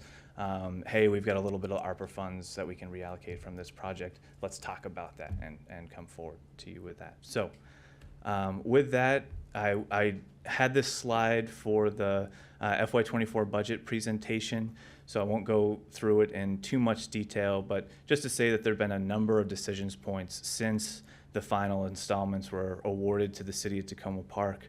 The very significant spending plan was originally adopted in 2022, ordinance number 2022-3, and that outlined all of the programs, including 23 new programs and initiatives. That was a 6-month process with staff. Over 40 staff were involved in developing those recommendations when Slater came to council. And council, much like the budget process, reworked those, talked about those, made a number of amendments before finally codifying that in the ordinance. The fourth decision you made was fiscal year just reallocations. If things weren't spent in FY22, you reallocated those to FY23. And then we get to what just happened with the FY24 budget amendments. And there's a lot of information on this slide, but I can get through it, I think, pretty quickly. Overall, in FY24, council reallocated $1.28 million in ARPA funding. What those projects were, I guess I'll start at the top. Administrative salaries and benefits. When this was approved as part of council's initial spending, 5-year spending plan, the 3 positions that were to be hired was an ARPA manager, an IT support specialist, and a finance specialist as well. Those positions weren't hired for a period of time, so there was a good amount of salary savings that we were able to just immediately reallocate. As you can see, the actual in FY22 is quite low. The projected in 23, when we finally closed the books, is also well below sort of the 400,000 that was initially earmarked for that. And then the budget, we have it as though all 3 positions will be spent. There's been ARPA manager, of course, is now filled. Have an offer out to the IT position, and currently have a job posting for the finance role. So, and what I'll say is at the very end of this, I just want to highlight for FY26, there's a much lower number there. Does that mean that we're sort of getting rid of those positions? Well, potentially. But the reason why I cut from that line in that out year, as we went through the FY24 budget process, there were some additional additions there. Anything that was above sort of the initial conversation we had, I cut from that line. And the reason why, number one, as these things go, I anticipate that there will be future salary savings in those lines. You never know, but there's always potential. Number two, it's an easy spot to put funds that don't end up getting spent from other programs to refund that role. As you're all aware, you only have until the end of FY24 to obligate all funds. If there's a circumstance where you're not going to meet some objective in another line, I think it's very easy to sort of contingently put it into that line instead to ensure that the city's spending its entire award. Number three, I think as we get closer to the conclusion of all of these ARPA projects throughout the 5-year plan, I think the usefulness of the ARPA manager, my role, will diminish at that time. So I think that's a conversation that would be a very good one in the FY26 budget process when that time comes. And then I think there's also an opportunity, if finance staff, if IT staff, or really, at any other position, since those will be very much just funds going into the general fund, or offsetting general fund expenditure. What you could do is you could begin to fold in general fund dollars to fund those positions in those out years if council, again, in that FY26 process, budget process, doesn't have the funds to fully doesn't have the ARPA funds to fully fund those positions. You could make a decision to use general fund dollars to continue those on. So those are the reasons why I took from that particular spot. The other document management platform, talked a little bit about that. That's the city's digitization of its records. This will provide a much better staff resource, but also community resource. At the MML conference, talked about the Public Information Act, and its importance of responding efficiently and timely to those. One of the ways to do that really well is to direct requesters to an online database of records or otherwise. So very important project. Grants to nonprofits, again, talked about this during the FY24 budget presentation. There was sort of a call out line to non-specific nonprofits in this ARPA spending plan for $95,000. That was not allocated. Instead, that was cut, so that's why you see that number down. The city also extended its quality of life grants into FY24. That was also part of that spending line. Community engagement. This is where you see the balancing act, the spending thus far. Those $5,000 into FY24 and out years is our continued subscription costs there.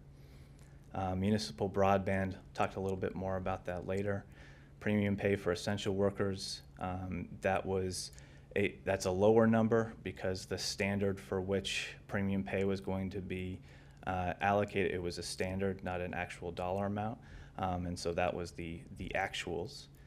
And then you get into what was added in the FY24 budget process: $250,000 for street rehabilitation, sidewalk CIP, bulletin boards, neighborhood commercial center improvement, bike improvement CIP, Metro Branch Trail, City Match, and others. So what do I mean by obligated? There's this is not the term as the Treasury. This is not the definition, I should say, that the Treasury has identified. This is really for our purposes. Again, this is the universe of funds that are available for council at this point. And the way I define it here for purposes of this presentation is a present or pending encumbrance, such as a contract, work order, or open grant program where the expectation is that all funds will be awarded. Can I just ask a question of effect? So the review, the previous slide is not the whole plan, it's amendments to the plan. Correct. Right, so the thing we got in the budget book, which includes a whole bunch more projects. Correct. The rest of them haven't changed. Okay, so now correct. Yeah. apply that question to this slide, because this is where I just lost you. Yeah. So I also included it in the presentation materials. I also have the current 5-year spending plan, which is the full list of projects, and it's just a ton of information to have in a PowerPoint. But so from that list, I've pulled out the 6 projects where there are unobligated funds. So that's the second so bullet. you're assuming everything else is obligated. Is obligated. Thank you. Yes, correct. So unobligated here means no present or pending encumbrance of fund or an open grant program where the expectation is that all funds will not be awarded. Example of the open grant program where all funds will not be, where the expectation is, that's the direct cash assistance program, for example. So going through each of these in turn, and again I have separate slides about 3 of them. The document management, there's not a current RFP out. That's just the general estimate of what the budget will be. So no funds have been obligated, and so the final amount is still relatively unknown. The interactive online budget tool, $124,000. There was some initial confusion about what this was intended to be funding. And the balancing act is being funded out of a different line, out of the community engagement line. So our understand is that is no longer necessary for ARPA funding, for additional ARPA funding. And then municipal broadband. And this continues to have $185,000 in FY24. The $30,000 in FY23 was for the completion of the digital divide report. And that report is still in draft form. That it's intended. The hope is that it will be finalized at the end of this week, and can share a little bit more. But generally speaking, digital divide talks about the three gaps are in wireless broadband access, computer system access, and a knowledge base to use the systems. And in the report, in the draft report, it talks about a few ideas as to close that divide, but it specifically identifies how there are federal, state, and county programs that the city should be connecting its residents to a little bit more directly. So, for example, the Affordable Connectivity Program, the Montgomery Connects program, Office of Statewide Broadband Connected Devices program, and then there's a milieu of digital skills training out there and available. And I actually think, so while there's not sort of specific funding ideas for that $185,000 right now, when we talk about the Community Connectors program, I actually think that this aligns really neatly with the goals of that program. All right, so diving into direct cash assistance. So as you all know, this was launched back in October. The city contracted with a third-party vendor called Live Stories, and they take a portion of that $2.4 million allocation.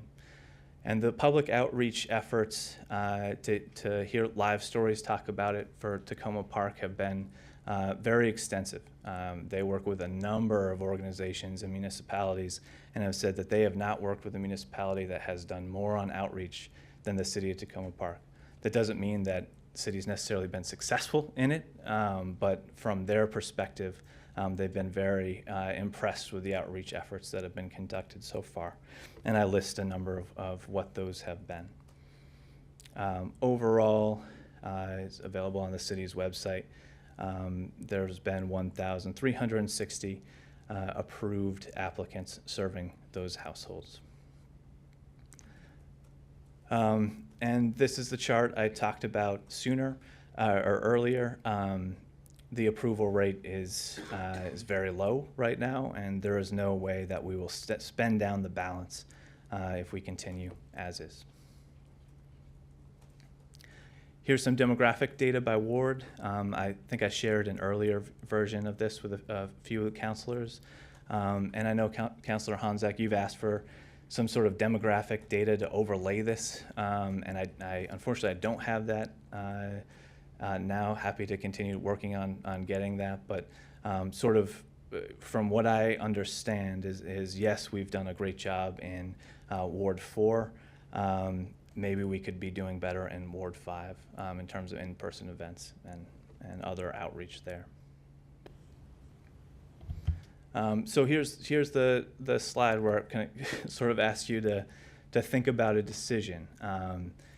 Is there a date certain when you'd like to end this program and let residents and potential applicants know that, okay, now here's the date, October 1st, get your application in before then, and the program will be discontinued. Or is there a different date outside of October 1st? Or do you think, 1,300 is pretty good, we'd really like to get to 1,600 or 1,700 or whatever that number is. And once that's established, say, for example, it is October 1st, we would then work with Live Stories. Just met with the vendor last Friday, and they have a new project lead who is saying, all right, let us know what the next burst of community engagement will look like, and we'll be ready to go, and staff would work with them to develop those materials and otherwise. I do have one concern, and just based on what we've been seeing in the last couple of months, is we have started to see a number of folks applying for a second time, assuming that there's been sort of a second round of awards, and so we've unfortunately had to deny a number of those applicants, and we've also seen an increase in fraudulent applicants as well. Mainly people forging identity information that live outside the city. So I do have some concerns if there is a second burst, then we make sure that we're very clear that this is still the initial allocation of funds and that you cannot apply a second time.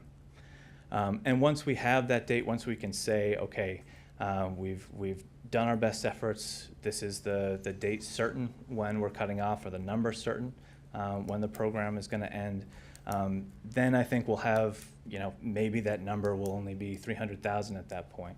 But then we can come back to council with some ideas about how we might redistribute those funds or reallocate those funds to other projects if there are other priorities at that time, or redistribute those, back to the applicants. And I think I talked at the prior meeting about how, if we cut it off today and gave everyone who already applied an equal share of the remaining balance, everyone would get an additional check for $580 if it was cut off today.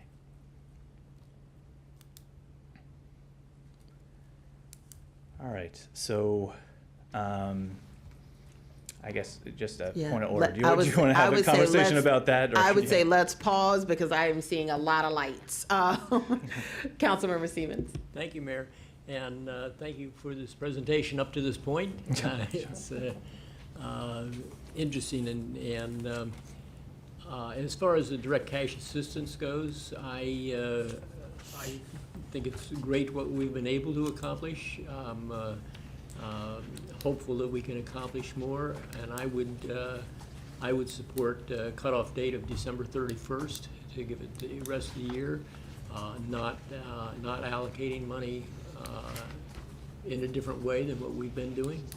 So no double dipping. And yet I understand that's maybe presents some new challenges because of the fraud potential. But I think you're a big guy and you'll probably handle that. So I'll leave it at that. I say December 31st. Okay. Thank you. Councilmember Fulcher. I guess my question one would be,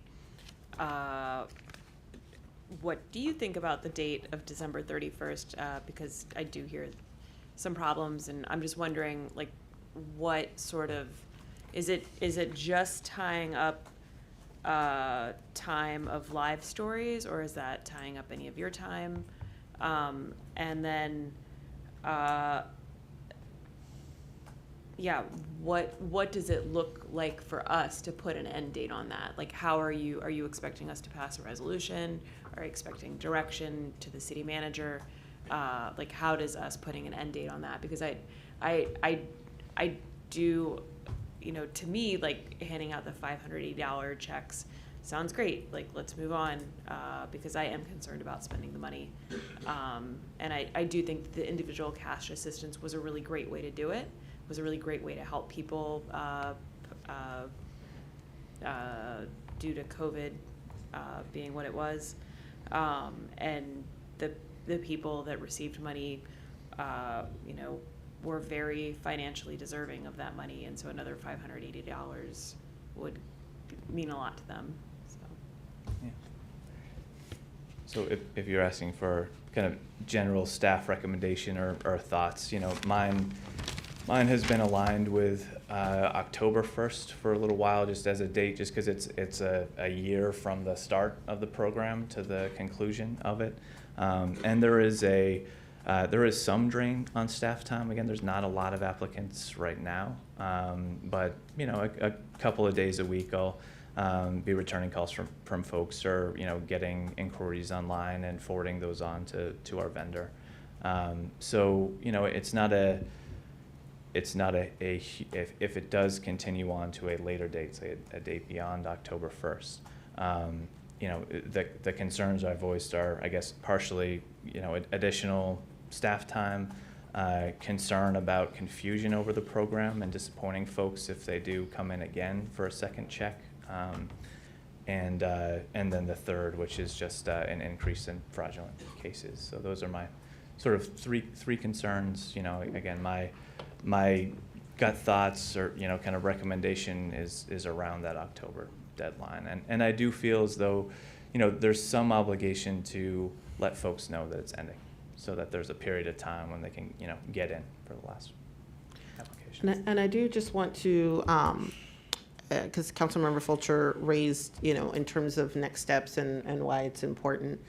Once there is an understanding of when we're going to cut off, then that dollar amount becomes real money. Like the leftover money becomes real money that we then have to make a decision about. So it could be, yes, we want to reallocate that money to the people who've already received those funds.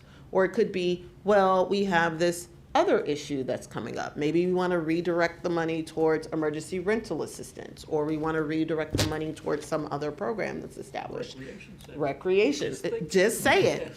So, so the date is really helpful because then it gives us a bit of a cutoff and holds us accountable for providing guidance to staff around where the next steps in terms of any additional resources that may be left over that we need to reallocate.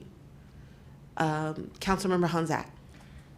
I appreciate you acknowledging the issue about the demographic data, and thank you for the presentation today, and thank you for giving us these numbers. These are really helpful to me. I think, as you will recall, I was extremely appreciative of the city coming out en masse on June 3rd to the Totally Frazier event that was right in the middle of Ward 5 and part of the poorest part of Ward 5, where theoretically, anyway, I expected there to be hopefully more information given and maybe more applications. I'm sorry I didn't ask you in advance, and I wouldn't expect you to have the number at your fingertips, but I see here there's 0.6 application approval rate per week in June. So I'm just going to speculate that perhaps there wasn't a huge influx of applications at that moment when we did the June 3rd event.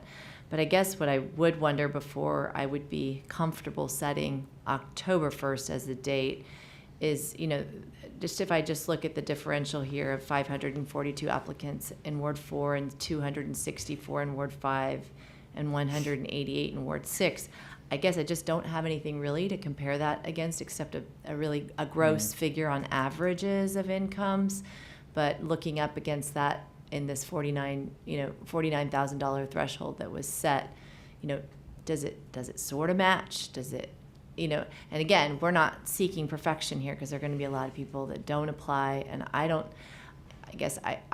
not sure if I totally agree with my fellow council member. I'm not sure it's a good idea for your time and efficiency to continue to do this if we're going to be getting a lot of fraudulent applications. I think that's not a good use of your time to figure out which ones are fraudulent, et cetera. However, I would like to feel like, I know you did a lot of in-person events, but to my knowledge, there was only one in-person event in Ward 5 throughout the year. I don't think there was a single event in which we, in Ward 5, did it in Spanish. I don't think we did one in Essex House, but I'm not sure if that's the right place to do it. Again, if we had a little bit of demographic, economic information, it would be very, very useful. But given that it's the poorest ward and we only had one event in the ward, can we say that it makes sense to set the date on October 31st? I mean, I've had people that have come to me and I had one lady who came on Houston Avenue, just to give you a sense. She, three times over the course of 2 months. She doesn't speak English very well. She speaks a language I'm not that familiar with, from Northern Africa, and she really felt like she needed some money, and she tried to go to the correct library. She went to the wrong library. Again, she got a little bit lost and confused, and and it's these kinds of folks where being in situ, makes such a difference. And I know we're getting farther away from the pandemic, but I'd be so grateful if we could consider that, and I'm happy to collaborate if that would be helpful. Councilmember DeBala? Yes, thank you. This is really helpful, laying it out like this. When we first approved this, I at least never expected to get 100% response rate. And so I am thinking we got a good response rate. If there are a couple of specific places we should target as we're moving toward a date final, and I would lean toward October 1st, then maybe we should do it that way. Pick a couple places where the numbers are low, target those places, and then call it good because it is good. And so this was originally set up as part of a 3-part program. And at the time, we considered if we had extra money in this section, not just writing checks to whoever had already applied, but using it for the other 2 parts, the nonprofit partnerships and the community navigators. Getting too much further afield from that, I'm less comfortable with, unless there's a specific need that arises that makes sense, and there sure could be. But I would like to suggest that I think the October 1st is good, that maybe we spend a little time targeting a couple spots to get the last few folks, and that we consider using this to get the other 2 pieces up and running. I had one other question, which you don't need to answer tonight, but again, going back to where we were to begin with, the community engagement that we originally allocated $100,000, I'm not sure that we intended originally for that to be used for a interactive budget exercise. So I would like to go back and remind myself and everyone what we originally intended, and just see whether that's potentially also a spot where we had an idea that got a lot of great work going on here. Not surprising that a couple things got rearranged. Sure. So thank you. I think that's it. Councilmember Gibson? Yeah, I would want to associate with the remarks of my colleagues in terms of targeting based on demographics.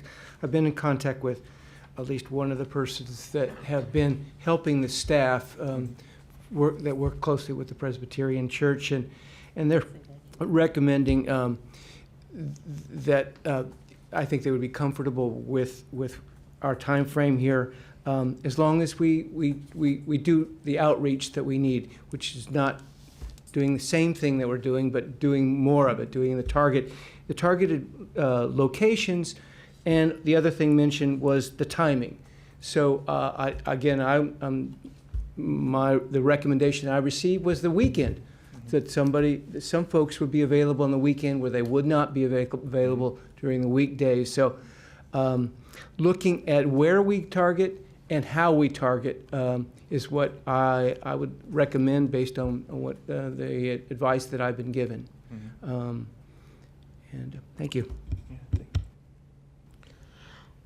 So I'm going to throw my card in for October 1. I think one of the things that it's important is making sure that we give ourselves enough time to come up with some decision making regarding reallocation before you all are in the throes of budget, right? And so my concern with the December 31st deadline is, one, it takes you through the holidays, and I think that there may be a higher propensity of fraudulent activities around the holidays. 2, it could be a bigger strain to end it during the holidays for staff, because I'm hoping you're going to enjoy aspects of your holidays. But I think that October 1 gives us a a firm enough deadline so that council could potentially make some decisions before we go on our holiday recess, which would allow for you all to be able to do some work as you're planning the budget. I think that I think the point raised around how we do outreach, and especially if October 1 is the cutoff, trying to do things different, aspects of National Night Out, partnering with schools for back to school activities, like as people are doing those kinds of events, like how can we be at the table to try to reach some of those parents, bless you, making sure that we have enough language diversity and making sure that we have folks that may be available to kind of do some translation and to get people signed up during those events will be really, really helpful. But I agree with Councilmember DeBala. We did a good job, I can't stress enough the fact that we have been able to pull this off, a city our size, that there were other municipalities that from the start, this was a bit of a no-go for them. So I think that this truly is a model and definitely something that all of our staff should be proud of, the amount of work that went into getting this up and going. So I think that if we're able to kind of do this final push through October 1, that really will give us a firm handle on how much money is left and give us much needed time to kind of think through reallocation options before we enter into the budget discussions. Yep.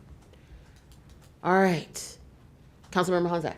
Just quickly, Mayor, if I may say, I think if you had to choose, my encouragement, strong recommendation would be to please, I'm begging you, please don't just rely on existing city events. My residents often do not come to those events, and we do not have a school. And I've been told explicitly that the city doesn't feel comfortable coming to our schools for back to school night or any of those things because they capture a group of people that is outside of the area, and yet we are the poorest. So please, if you would ask me, please come to, I don't want to say the name of the landlord, please come to two of our most difficult buildings in Ward 5 where people are totally untouched. They have a number of residents, they just need to be touched. So I would put resourcing in that, and we can figure out how we could do it outdoors with iPads or something. Please, thank you. All right. Okay, let's keep this presentation rolling. You have one decision. All right. All right, so I guess just to summarize, to make sure I understand. So a lot of conversation about community outreach and enhanced community outreach, and I think I have enough guidance to sort of go back to the Live Stories team and talk with them about what that outreach plan will look like over the next few months. But that it is council's pleasure, if I understand, October 1st date is where the guidance is at this point. I think, can we do a quick hand vote? Just a question here, or one follow-up. Yep. Yeah, in terms of outreach, I think I would also suggest that you talk with our partners.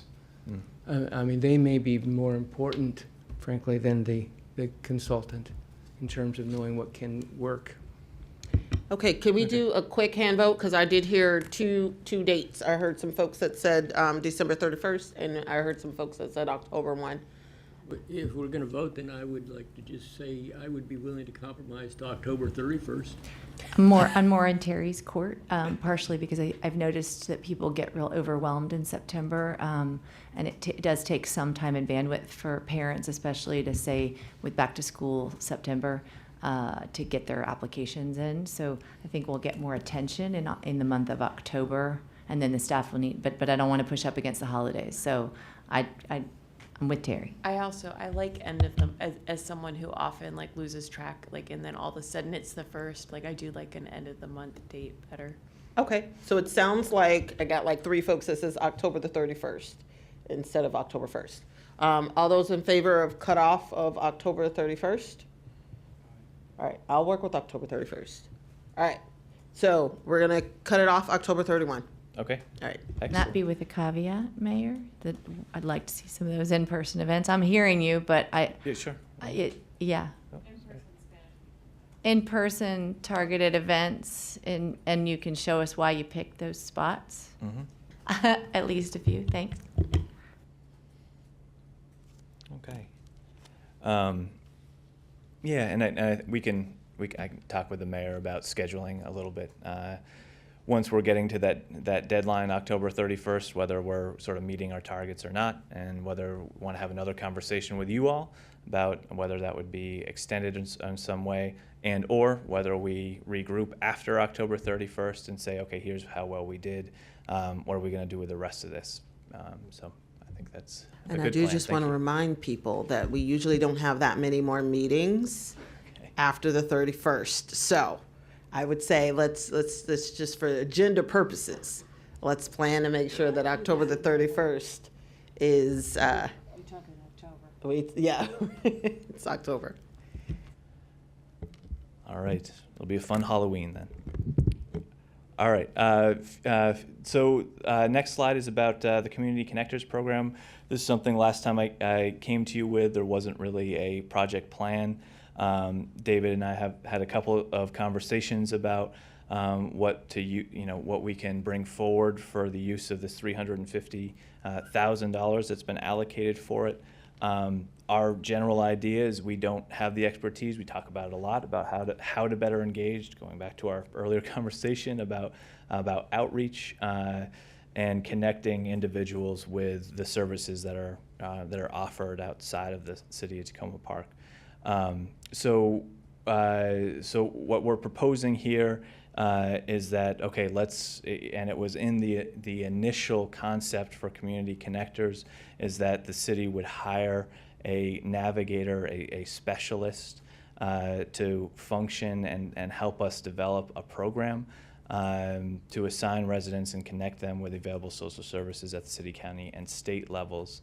And to bring that forward with some haste, have it be, it's an FY24 expenditure, timeline being that over the next few months, develop the job description, post the job, September, October, recruit, hire, and onboard, and then work with them to onboard them, develop project plan, and begin implementation. And I think the initial concept, again, was that this outreach specialist may continue to have some budget to hire part-time individuals or per diem individuals to assist with this navigator program. But yeah, we need someone on staff to help us, who's an expert, to help us develop this. So that's our general idea. No reallocation being asked for.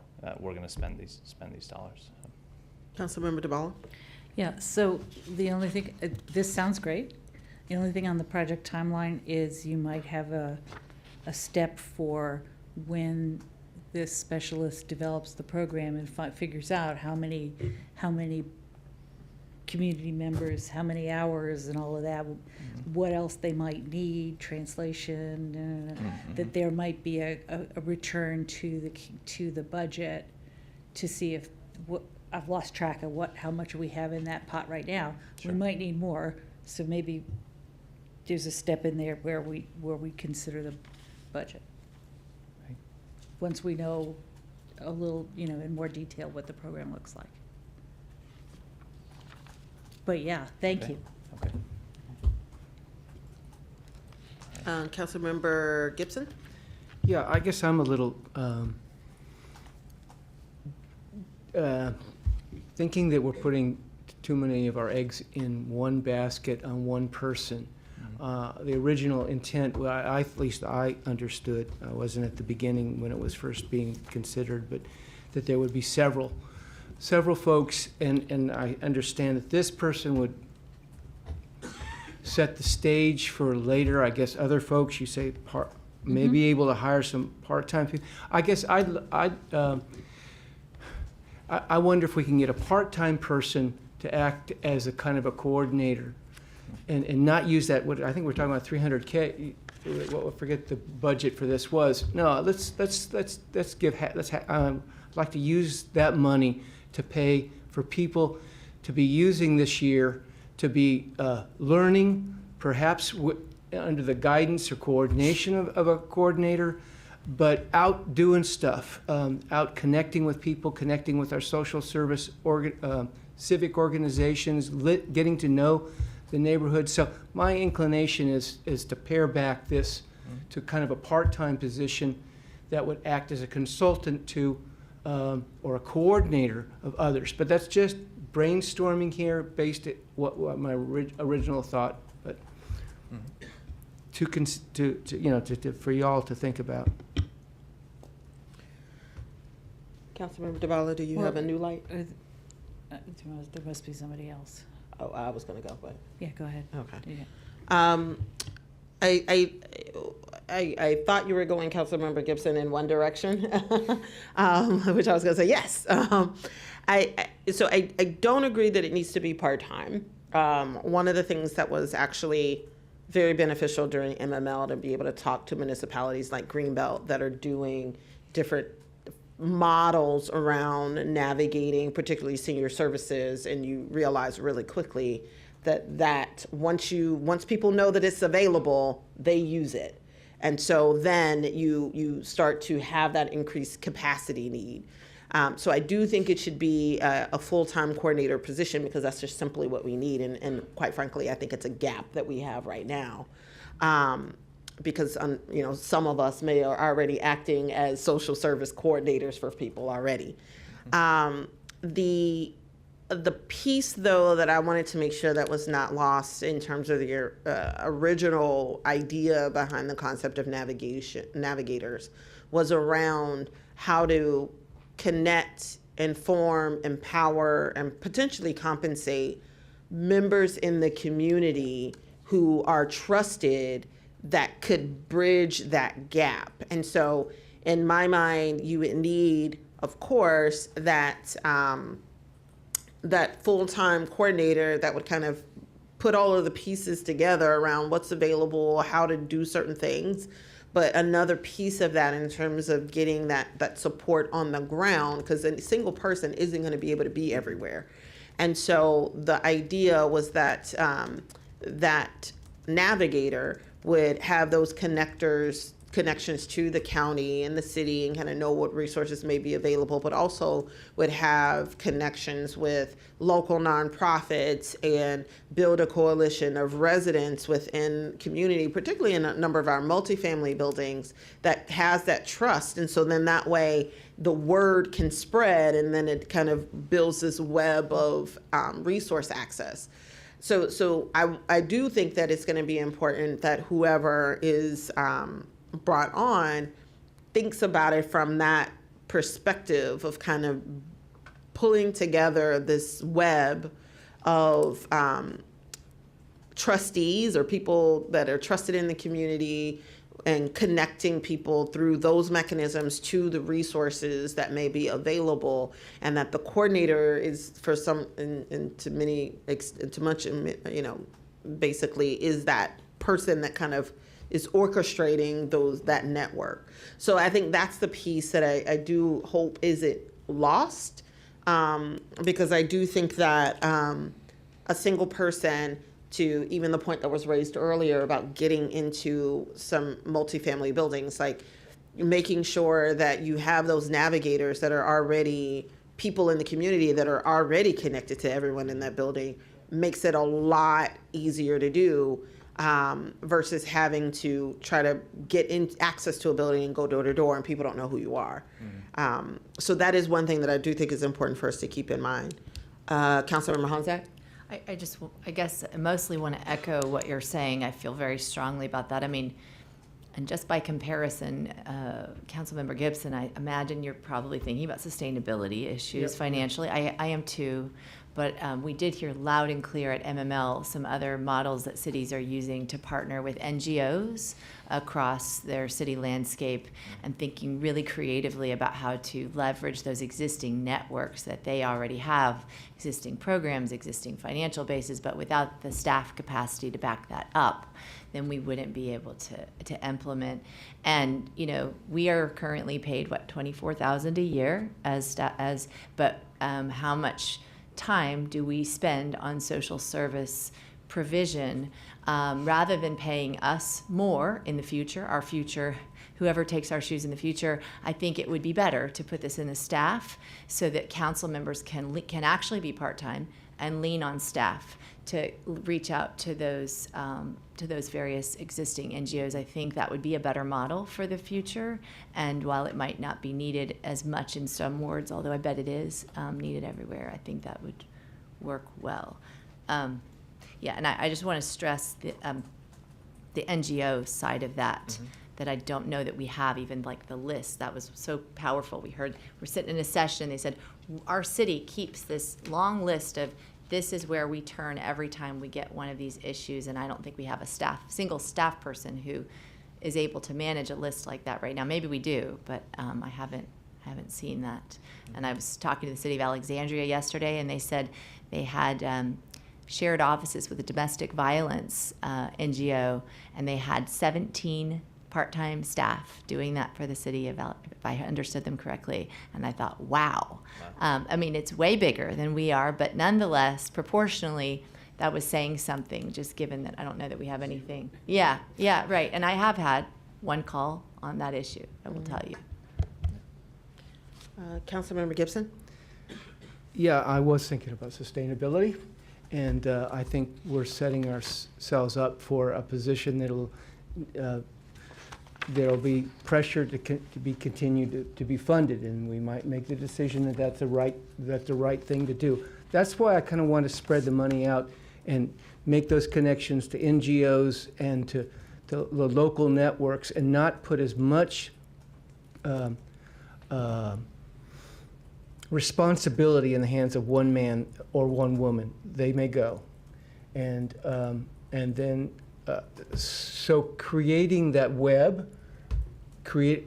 How can we do that without, I guess, as efficiently as we can, without setting ourselves up for a position that we can't do without? In other words, I think we need to put ourselves in a position where we have a catalyst that makes the connections, and then after he or she has helped develop the web, can back off. But that'll be kind of a tricky thing. Yeah. I do think that I just not to interrupt, but I do think that is the purpose of a lot of these ARPA dollars, right? So, but ARPA's going to go, right? But it gives you the opportunity, like even with our direct cash assistance program, you do it, you learn from it, you determine whether or not it's something that you can scale up, or you can do without, or need to find other types of monies to continue to fund. I can't stress enough, we're all doing this already.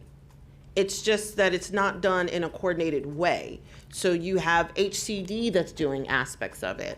You may have the city manager's office that's getting calls from people that are in need of certain things. Like we're all getting the calls. Like we're all doing this.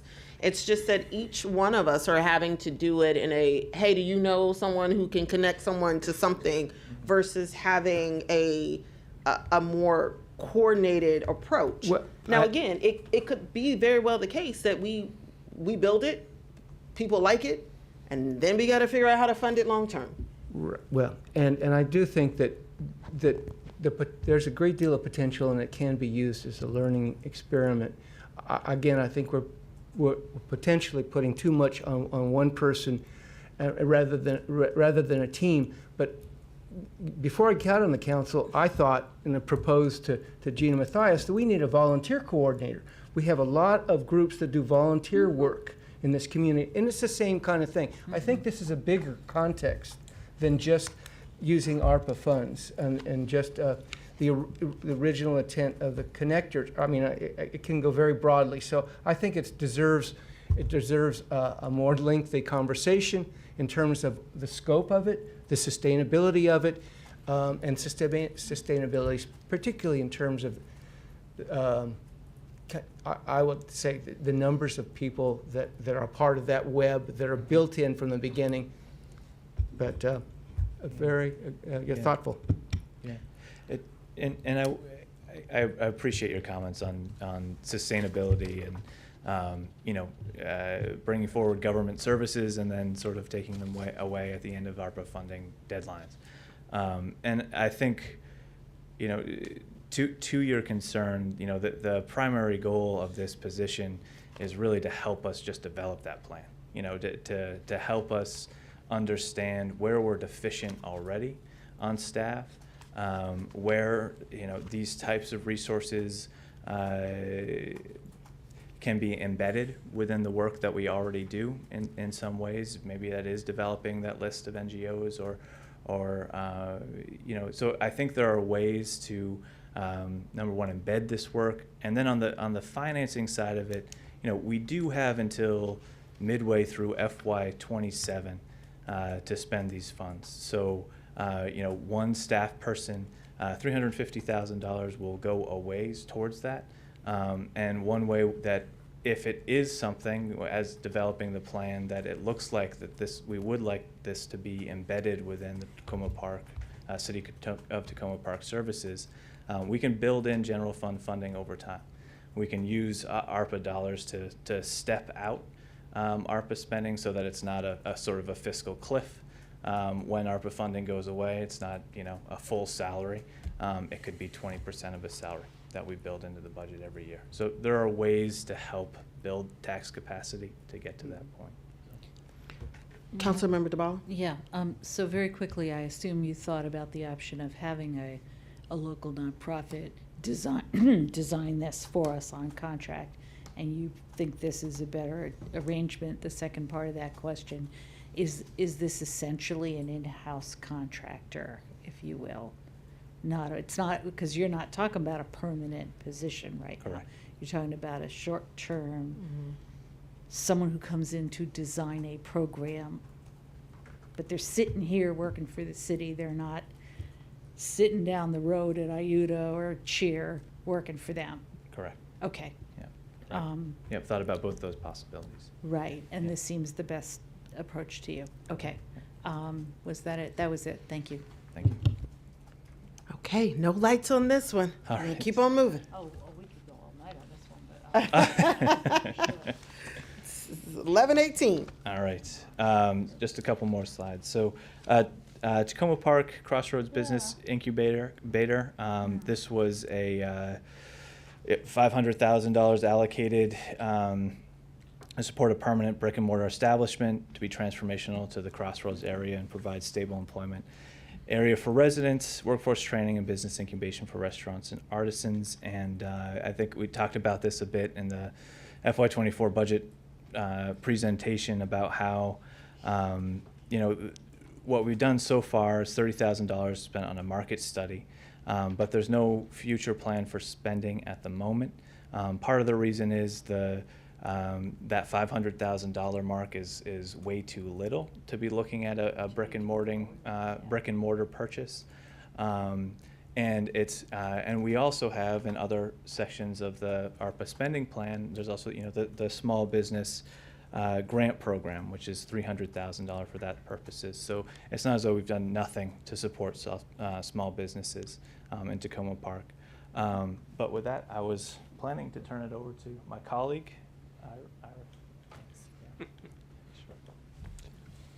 Madam Mayor, members of council, good to see you again. Ira Cowler, whatever my job, acting director, ACD. Yeah, I think just briefly Andrew laid this out pretty well. I just wanted to kind of speak to the department's perspective on this money within kind of the broader pieces of decisions you have, which is, I think that, as Andrew mentioned, we're kind of in a weird point where $500,000 seems like a lot, but when you're talking about a real estate development project, it's really not a ton to bring to the table in a pretty built out area, right? And so really what we're trying to do is create space in a a commercial area where there's not much vacancy right now. There's high demand, and so we're trying to create a very specific type of space that requires both some pretty creative opportunities, flexibility to kind of take advantage of those creative opportunities, and partners who want to be creative with us. And I think we've had a lot of great conversations with partners. We've had a lot of really interesting conversations about different spaces, and we have a lot of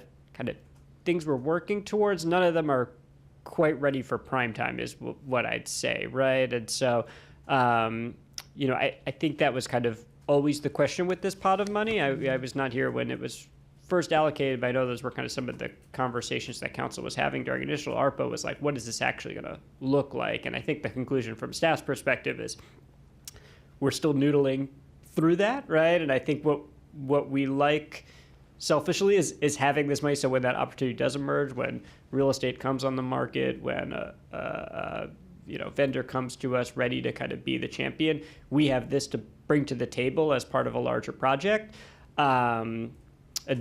So yeah, I think just wanted to kind of bring up that context and share it with you and see if you had any questions or feedback on that. Councilmember Fulcher. I just have a historical question, and I'm looking towards you because this is your ward. I know that we were just told by ARPA manager Bolduc that that we still are spending money on businesses, but I noticed that this is like very specifically in Ward 6 on businesses in Ward 6, and so if there was a reason that we were specifically targeting businesses in Ward 6, I would hate to reallocate that money not to something that was serving businesses in Ward 6. Yeah. So, yeah. So at the time, if I remember correctly, this was right at the height of the pandemic, but we were right coming out of the issues where you had a lot of businesses that we knew in the strip malls that their leases weren't being renewed. Keep in mind, this was also the Purple Line stuff that was happening. So as the Purple Line construction and things were going right before the pandemic, you started to see leases were not being renewed. People were starting to be pushed out. Purple Line construction was blocking entrances to businesses, and we were lobbying the state. And so similarly, you had organizations like the Crossroads Food Network that had a number through the community kitchen. They had the farmers market. They had a lot of small mom and pop operations that would really be interested in a commercial space. At the time, too, again, this was right before the pandemic. They were in looking for space to do something like a temporary food court kind of model that would allow for some of their vendors to kind of cycle through, and they were applying for monies to do that. And so the idea was, one, there was a lot of unknowns regarding whether or not there would be affordable commercial space that would be able to be maintained for some of the businesses that have been invested so many years in that area. Two, there were, through the Crossroads Food Network, there were already businesses that were kind of coming online, and there was little to no space for them to grow into in the city. And the Crossroads just kind of seemed like an ideal place to try to explore some of those possibilities. And then when the pandemic hit, we said, and we got this money, we said, okay, well, let's, just in case, because we don't know, right? Traditionally, that area never has a lot of vacancies. And we were starting to see space maybe open up. And so that's why I pushed, although in hindsight, I'm pretty sure Councilmember Kovar would be like, I told you so. But I wasn't going to say it. Yeah, but I fought hard for it because the thing that we had experienced is that if you didn't have the money when the opportunity presented itself, you had to move so fast that you didn't have time to try to figure out where you were going to drum up the money. You needed it. So that was the whole premise behind putting these monies to the side, was hoping that either through the Crossroads Food Network or space that would be available in some of the strip malls, that we may be able to preserve commercial space in an area that was really stood a chance of high level transformation. and so that was the idea behind it. Yeah, and I think if I can just elaborate on that a little bit, first of all, I think that the value of kind of being able to act on those opportunities still remains, right? I don't think that fact has changed at all. And, I think that the other just kind of broader for the way we view within the department kind of small business development is we really see citywide, but especially in the Crossroads and in some other areas, the biggest barrier to entry for small businesses is that kind of startup cost.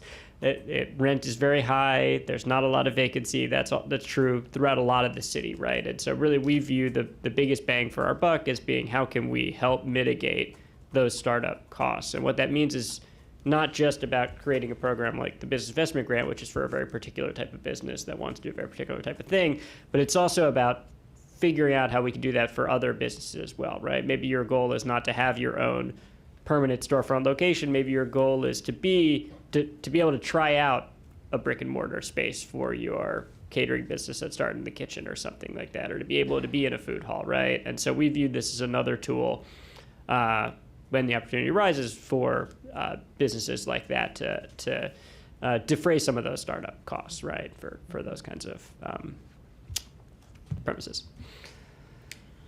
Yeah, but then that opportunity didn't necessarily manifest itself. Yeah, and I think again, I'll say from my perspective, we're working on ideas. There's some concepts here. We also understand there's other priorities that council has to weigh that against.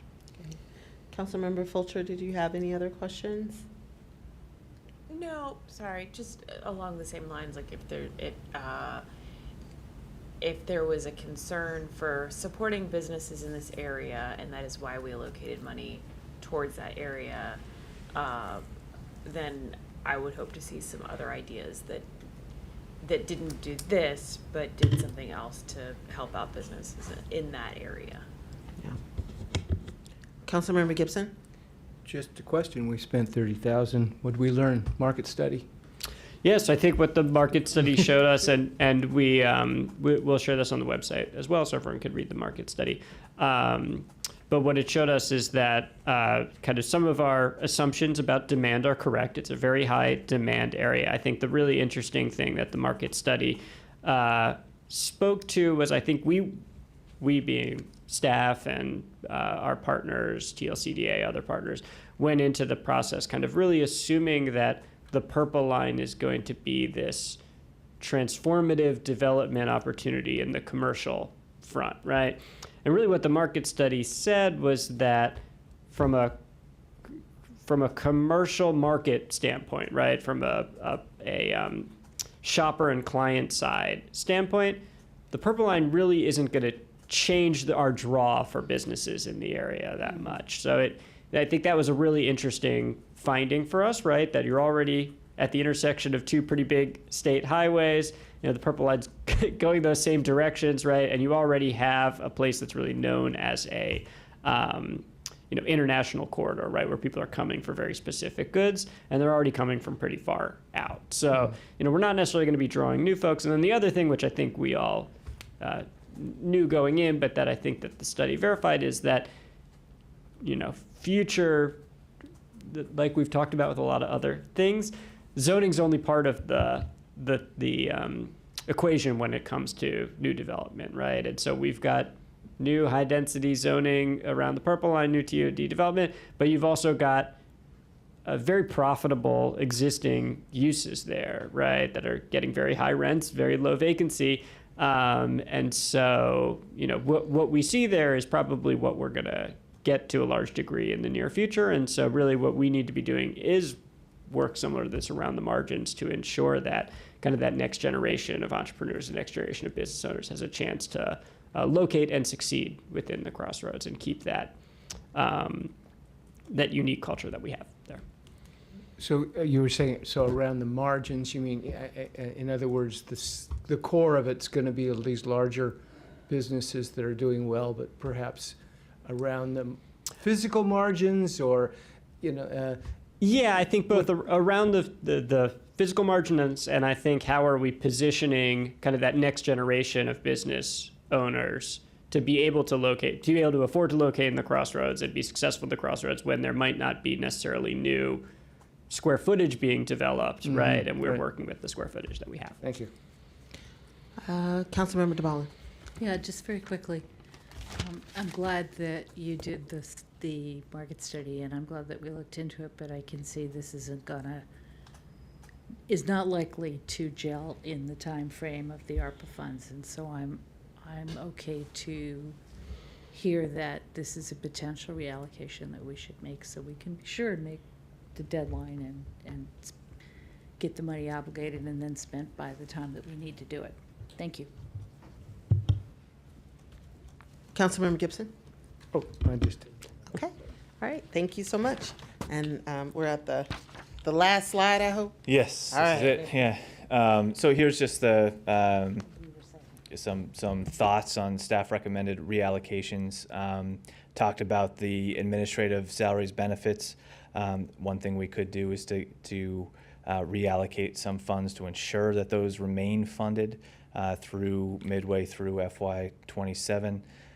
Recreation scholarship program has been really successful. It's one of those things I think we're really going to feel it when that goes away at the end of FY24.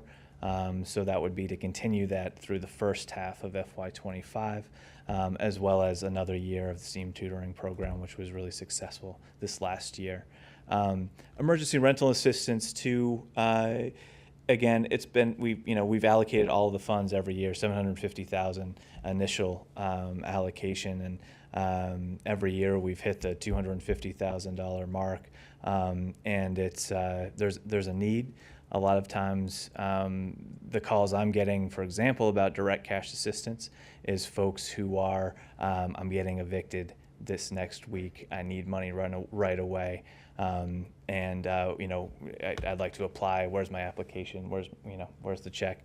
And it's been helpful to be able to sort of direct them to Must, our contractor who manages these funds, and says we do offer this program as well, and that's been very helpful. I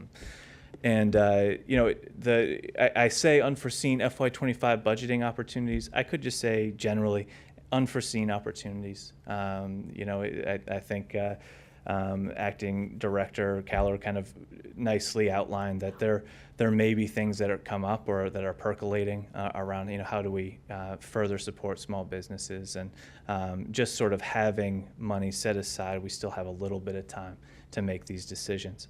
And it would be also helpful in FY25 budgeting process. We're going to know a lot more than we do now in 6 months, and we might be able to make better informed decisions at that time.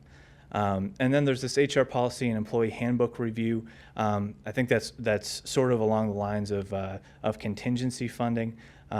David and I have talked about this, and he's really identified this need. Our HR policies, and there is no employee handbook, haven't had a comprehensive review in a really long time. And we're looking to bring in a consultant to help us navigate through that and make sure we're up to date with best practices. It's a huge liability for the city, so it's a real priority for David in the next 6 to 8 months to move this project forward. That may be able to be absorbed through some of the legal funds that are already obligated or budgeted for in FY24. And so we may be able to make a determination whether or not ARPA funds are needed to supplement that during the course of the fiscal year. And then I just put it on here, as we've talked about before. Sorry, David, I didn't know if there was anything you wanted to add to that. And then to redistribute funds within direct cash assistance program, something we've talked about before. It's been such a successful program.